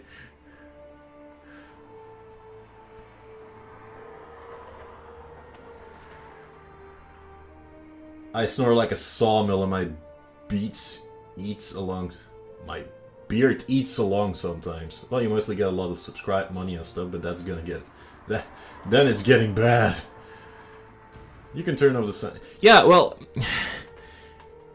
if I was certain that by getting, taken hostage by my viewers for a month, I could equal my pay, sure. The problem is, after that month's over, I won't have a job to return to, I'm afraid, because my employer will have, fired me because, hey, why the fuck didn't you come to work?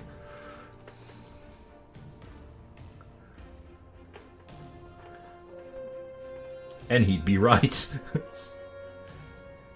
Yeah, I'm sorry, people were paying me to be on a camera. I swear I'm not a prostitute.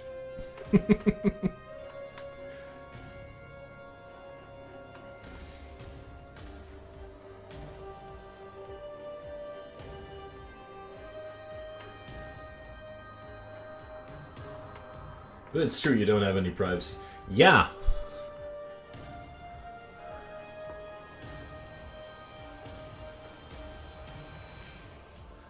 Also, do you have to stay on camera the entire time? Like, when you shower, when you sleep, do you have to be visible so people know that you're still there and not just showing them an empty loop or something?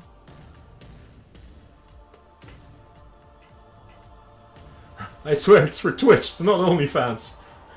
Best way to do a subathon, in my opinion, is doing a capped one, so the timer maxes out at X hours.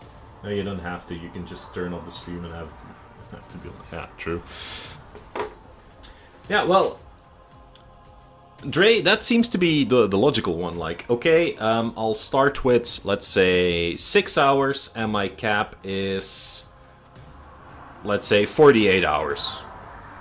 Like, I'm gonna stream for 6 hours, and if you sub, I'll add an extra hour or an extra 2 hours, and I'm just gonna call it quits after 48 hours, because, you know, after 48 hours,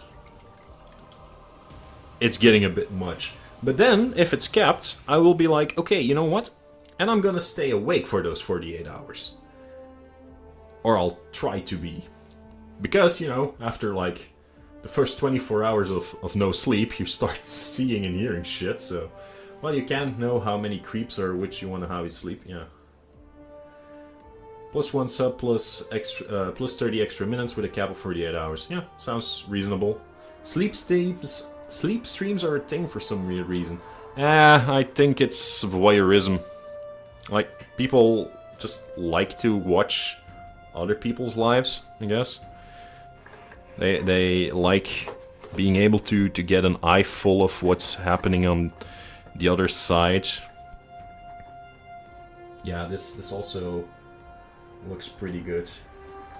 Foot pics are also a thing for some reason. Eva, have you ever seen a Quentin Tarantino movie?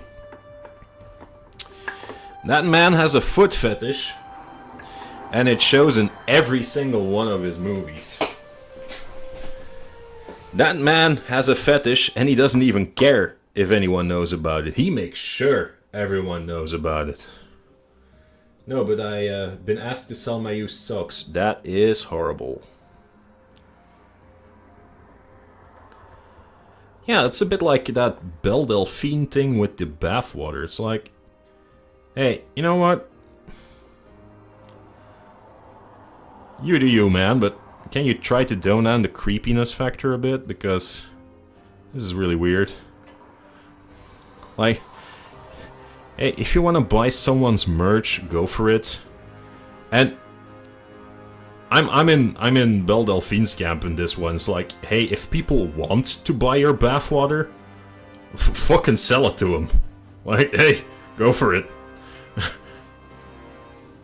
there's a market, just go with it. Never king shame. Belle is a marketing genius. Yeah, that's the whole thing. Like, if you can make it happen, if you can make it work, why shouldn't you? Because it's not her fault that there's a lot of people who are willing to buy her bathwater.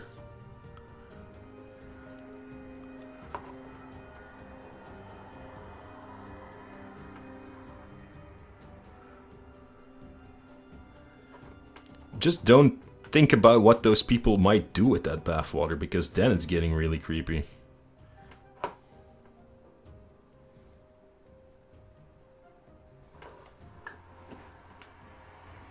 Like, he was able to buy 20 euros per one sock, not a pair. Oh my god.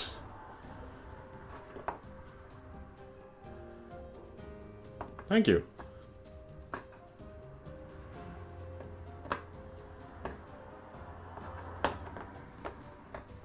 Yeah, so I'm probably gonna add a bit more detail to it.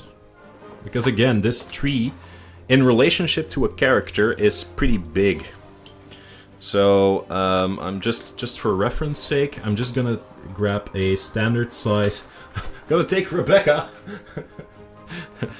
So, if you put Rebecca next to this tree, like, this is a pretty fucking big tree. If you put Rebecca next to the entire thing, yeah, she's tiny in comparison. So I'm gonna add some more detail because this is just a very big tree. But right now, yeah, I'm really happy with the added color. So, but it's still a bit, just a tiny bit too dark for my taste. Next detail I'm gonna add is gonna be like really light. Like I think I'm gonna go with this one.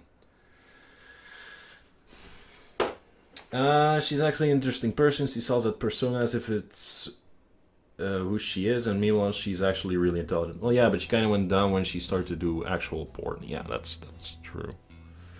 Like, I get the whole use them for everything they've got, but the moment that you make the decision, not that there's anything wrong with doing actual porn, but if you sell the persona as being, you know, I could do this, and in real life you would never do that, that is smart. But the moment that you started actually giving into that, I'm like, okay, but aren't you now just what they want you to be? And what you maybe didn't want to be in the first place, that's why you acted like that in the first place instead of actually being that. But yeah.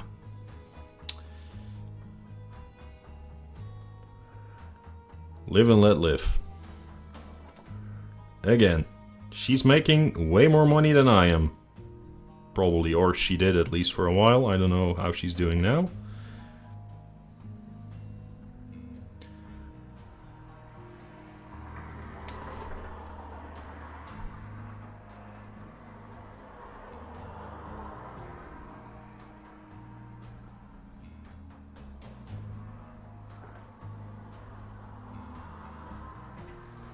When she started to sing, I didn't even know she sung or sang.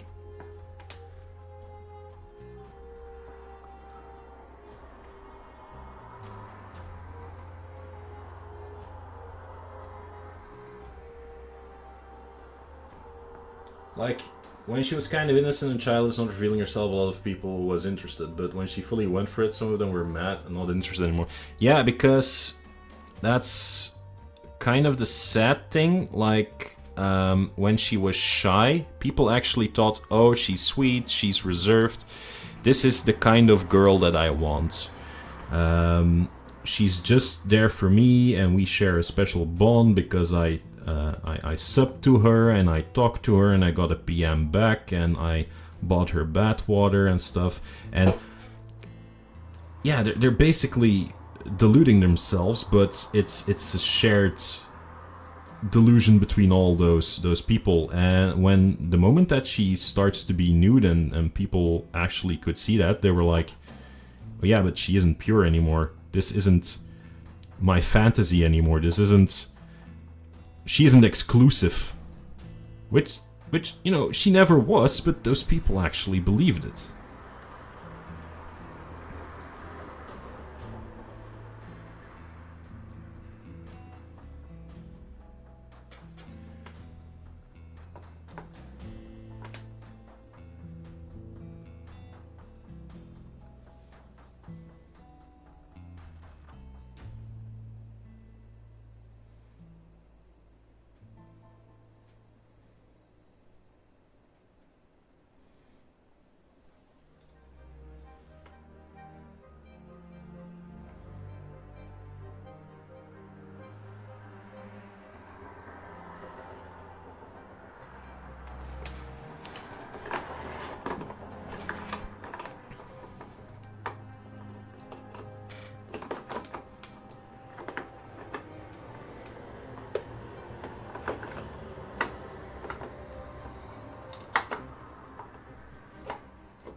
Yeah.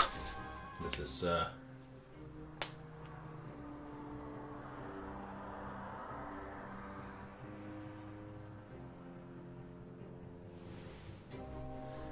Uh-huh. A reaction was blocked because of hate towards women. Let's see what you are typing, Ava. Yeah, this is okay. There you go. Like this one fangirl from Czech, and she only showed her upper body, nothing more, not even in private chats, but she's popular because of her personality and because she chat with the guys and make them feel special, and she don't have to be a whore to earn millions. Yeah, true.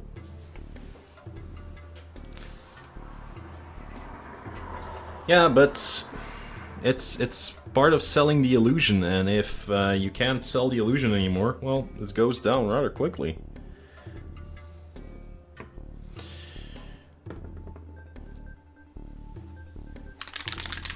Good checking system.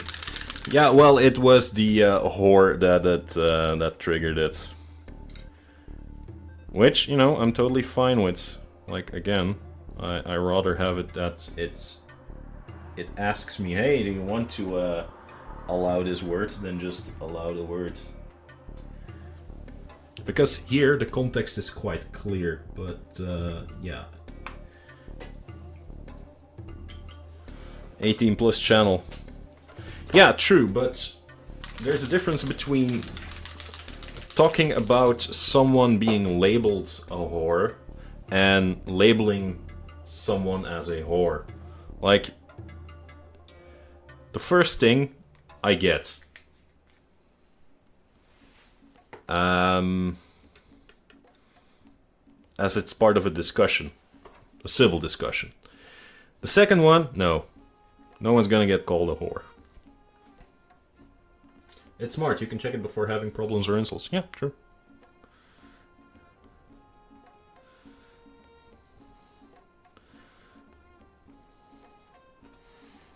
I'm just gonna do these vines, because I want to have them a bit lighter now. Also, these vines, by the way, they... I'm just gonna quickly check where it's at. By the way, can you make a diorama? That's not how you spell diorama, but sure.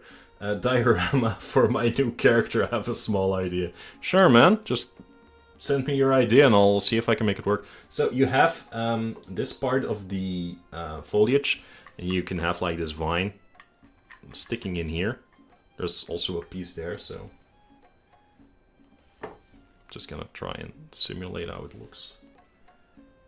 Yay, vines!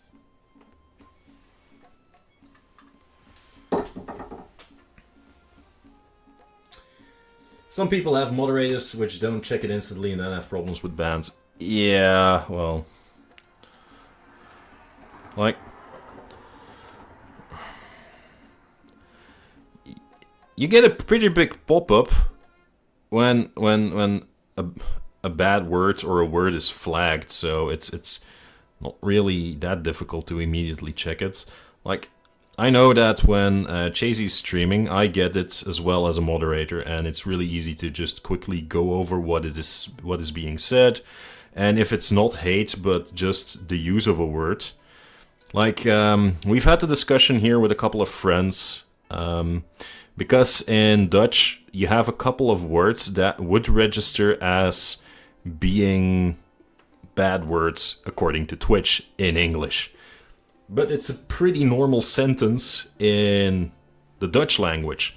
But it would be completely flagged if you were to type it in chat. Because there's like 3 or 4 words that the thing would be like, oh, what the hell are you doing here? And yeah, it's easy just to go over it, be like, oh yeah, this word is totally fine. I mean, okay. And allow it. But if you just keep it open, yeah, I can understand that people get in trouble for that. Like, everyone works with a strike system, right? If you get so many strikes against you, even for copyright, for content, for warnings, for bans, for timeouts, you can have a certain amount of timeouts or bans before things start wrapping up. We have, for example, names of popular people which sound like the N-word. Oh boy. Yeah, that's not really good. Like... Yeah, that's not really good. It's quite an understatement, actually. That's quite unfortunate. Yeah, we have, the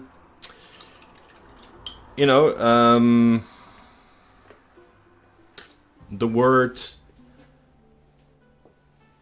you can. If you translate you can in Dutch, it's je kunt. But kunt is, a bad word in English, but it's just, it's a verb in Dutch. Yeah, there you go. Je kunt.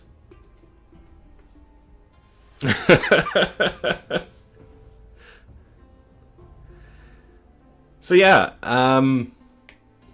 which is, you know, if you're streaming in Dutch, you just have Christus Christi.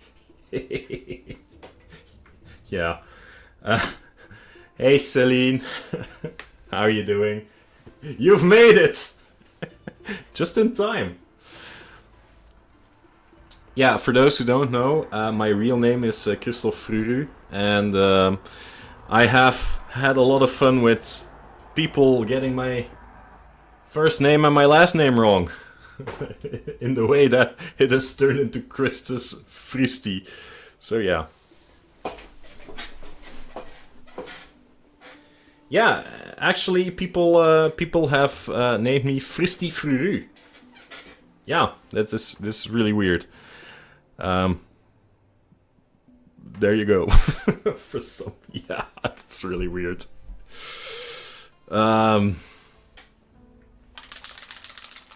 Fristy for you?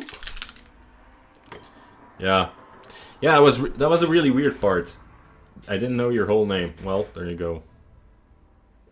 Like, there's only one of me, so if you want to track me down, you can, I guess.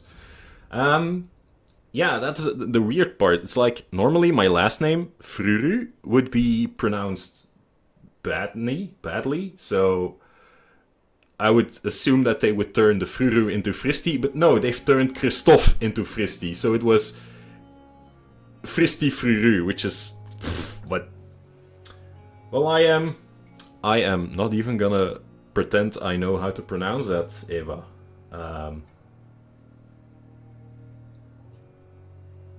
I think you were doing good. You were doing good with surname. Yeah, probably. She's Linska? She's Linska?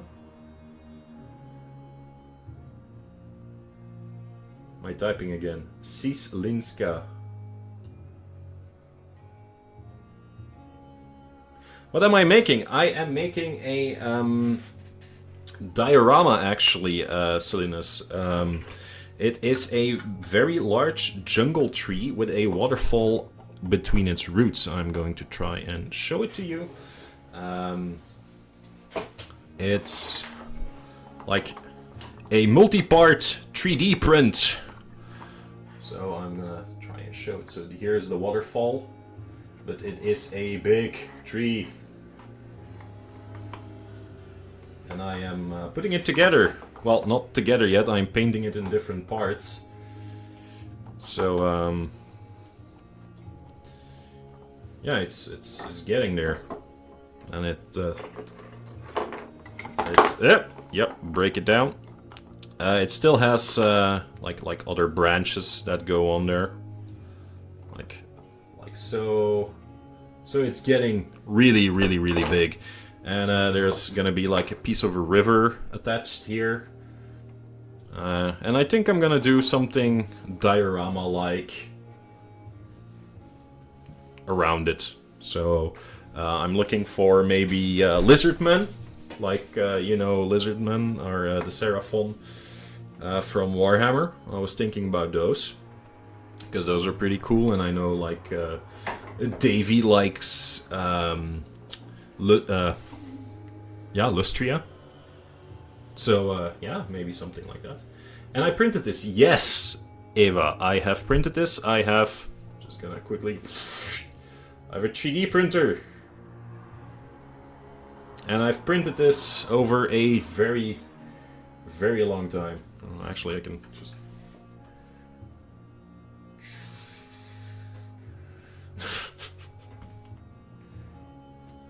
I swear I haven't drunk. Yeah, this was printed in 16 pieces in total, I think. And most of these pieces took about 4 hours to print each. So, yeah, it was a very big project. Now I just need to find a way to get everything to fit nicely. Like, there's still some stubbles here from the supports. I have to sand them down. And then attach them real close. So I can all get them together. Like here, it's already pretty tight knit. Like this is perfect. Here as well. This one, there's something off about it. So I'm just gonna quickly see what it is. Like I think it's gonna be these knots that I still have to sand down, and then it'll fit better. But you know, sanding, yeah. This stream has turned into me sanding. Yes. ASMR sanding. I don't even know if you can hear the sanding.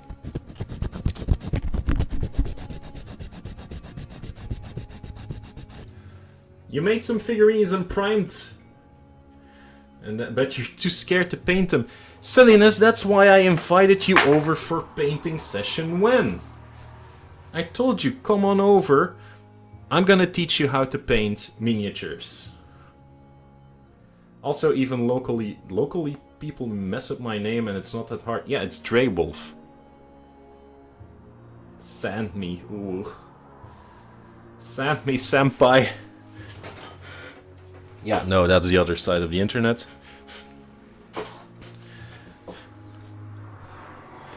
Unless you don't pronounce wolf like the animal. Yeah, I'm not gonna sand on stream. I mean, there's nothing more boring than sanding. I assume. What was I doing?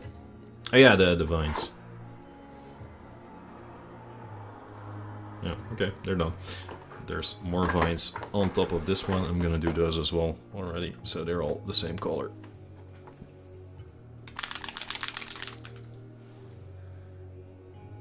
Lol, meant my name the parents gave me. What, they didn't call you Wolf? Weird. Why wouldn't your parents call you Wolf?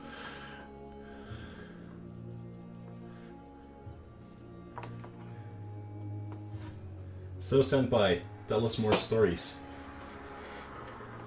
I don't know.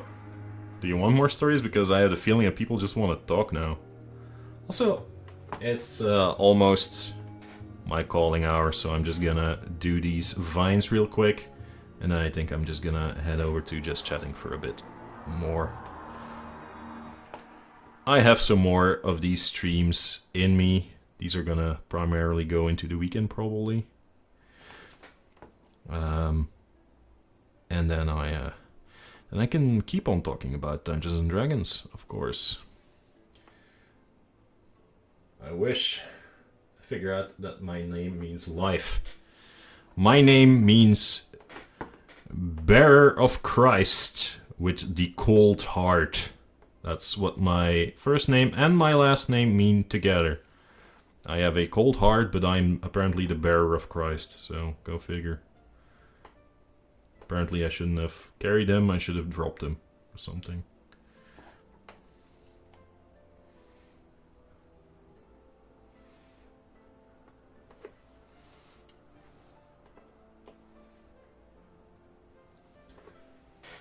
I'm glad, because that's all I remember from your name and emotes, so you're a wolf to me.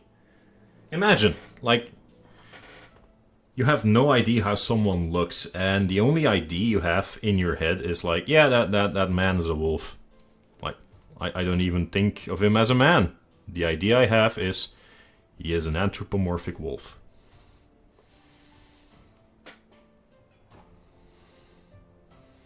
And then the moment that you see him in real life, it's like, oh, you're not a wolf. Why are you not a wolf? I have a coworker with the surname Wolf. Not gonna lie, might be jealous. That is a pretty cool surname.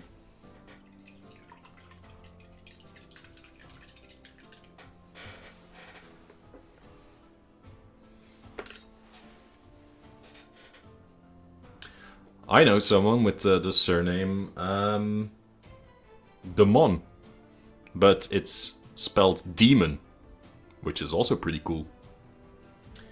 Well, I am bad with names. I hardly remember them, but Wolf for me is like signature of that person. Yeah. Yeah, there you go. Like, you can associate a lot of, you know, images or like symbols with people. Sometimes you can do that way better than actual names. Like, some people always evoke a certain feeling, or you associate a color with them because they always wear like a certain accessory that has a color, or just that accessory. Like, not gonna lie, sometimes I have to think about Chazy's real name just because I mostly, if I talk to him or I have to tag him on stream, it's always with Chazy. I don't normally... Yeah, I don't normally say your name that much. If I refer to you, or if I have to refer to you, I always refer to Chazy. How many times do I actually have to say your name, Chazy? Like, right now, I'm talking to you as Chazy. And then sometimes it's like, okay, I'm thinking like, oh, I still have to send a message to Chazy to ask him. No, it's not Chazy, it's...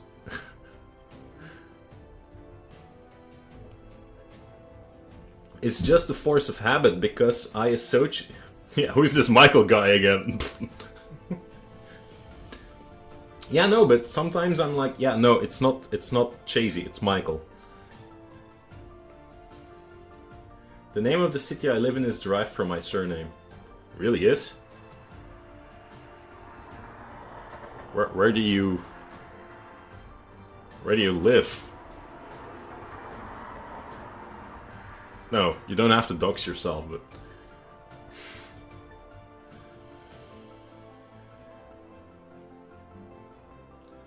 In Wolftown. I live in Wolfville. Okay, well.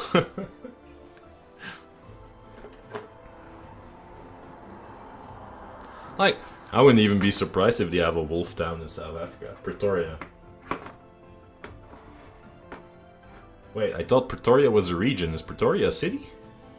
This is just me not knowing that. I thought Pretoria was a region in South Africa. But it's a city in Africa. Okay, in South Africa.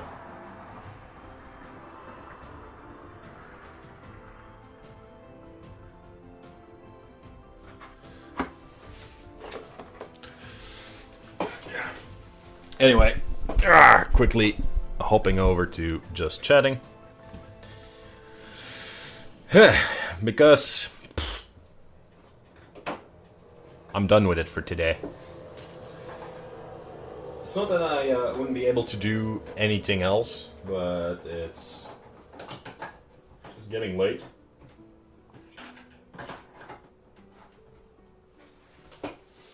Putting it together. So yeah, that's it for today. And this is the end of my short stint as replacement Chazy. Not replacement Chazy. Not here to replace Chazy. Yes, Silliness, I know. You've only just got here. I'm so terribly sorry. I'm not gone yet, so it's a city. The founder was Andries Pretorius. There are even streets with my surname.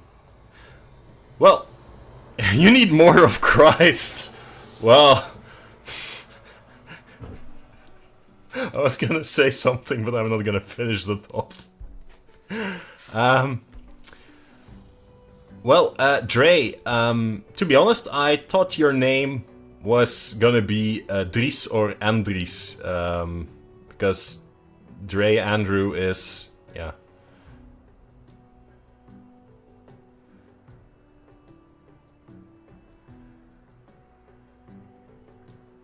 Replacement already? No, again, no.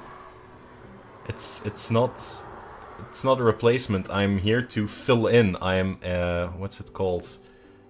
I'm a substitute. substitute to fill in the void that you've left because you didn't stream, and I'm here to just fill a bit of that huge void that you've left behind. Okay, no. This is the beginning of this beautiful tree that is going to be... We're still waiting for your comeback. Yeah. Wait, whose comeback? Christ's comeback? The second coming of Christ? Christus, where are you? No, this jungle tree is gonna be amazing. Now that like I said, I've just finished printing these last night. And I haven't been able to put them together yet until right before the stream. And then I was also realizing how big this is gonna be. So I'm really looking forward to finishing this. And talking more about Dungeons & Dragons, because I've talked a bit about the adventures of the Mistcliff Misfits, because that's how the party started calling themselves. Because at a certain point they came across the Mistcliff Mountains, and they realized they were kind of being dumbasses. So it's pronounced Dumas, I'm sorry. It's a joke. And yeah, the Mistcliff Misfits, that's how you're named. Jeez, Kira. I mean, Chasey. I mean, Michael. That's how they started their adventure. They were a low-level party. They were starting at level 1. They had to survive through the jungles of Chult. And yeah, they came across a ziggurat where they had to eat snakes. Let's say that's where I end, and I'll continue on later. Now I got lost. Probably because I've been talking about many different things over a varied span of time. So... What are you lost about, Eva? Just put it out there. While you are typing, tomorrow we'll be going back to Cyberpunk. I am that lost that I don't know. Okay. Okay, great. Tomorrow we'll be going back to Cyberpunk. I think I'm going to do some...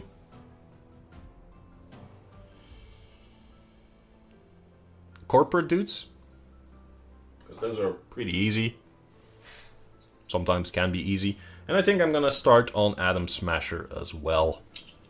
I know I have a couple of projects still waiting, like you still want to see what happened to the Warrior Priest and stuff like that. So I have continued painting the Warrior Priest. He's here, but he's not quite done yet. I'm going to keep going. I'm gonna keep painting him. It's just that it's been really busy lately, and I haven't had the time yet to finish everything off. But rest assured, you'll get to see all the finished models at a certain point in time. I'm gonna put them on Instagram. When I'm streaming, I'm gonna show them to you. It's all gonna work out fine. In the meantime, if you guys have any ideas for me to paint, let me know. I have a 3D printer, I have a varied amount of paints, projects, ideas, tools I can use to actually print, paint, and assemble stuff with. So, a cat from Stray. Okay, I can probably do that. That was actually a pretty good idea, actually. Like with the little gadget on its back and stuff like that. And the robots. I'll have to see if I can find a file for that. I do think that the cat from Stray shouldn't be too much of a problem. Don't pin me on that, but I might look into that one. If I do find it, it's gonna be one of the next projects. I have a file. Sorry, I'm a cat free. Don't worry, I have 2 beautiful orange boys myself. So I love cats all the same. Maybe one day, when they are not in risk of eating my paint, or eating my miniatures, or just screwing everything up here, I might show them on stream, and you can see my 2 beautiful cat boys. But right now... They're liable to kill themselves in here. Orange are the best from all the devils. That is true. They are possessed, let's say. I love them to bits, but one of them can look at both sides at the same time, and the other one is just resting bitch face all over. And if Custard Sire is still in the chat, she knows. She knows our boys. So yeah, guys, thank you for joining. Hope you had fun looking at me painting bark. Well, if you didn't have fun, well, I'm sorry. If you did, well, I hope I'll see you again tomorrow as I paint Cyberpunk, and maybe next week when I continue this. Cats are like school roommates which want to hang out sometimes. That is also true. Well, I can be here. Forgot about it. I know. And I completely understand why you can be here. So, don't worry. Guys, everyone, thank you. Have a good night. And I'll see you tomorrow or next time. Bye.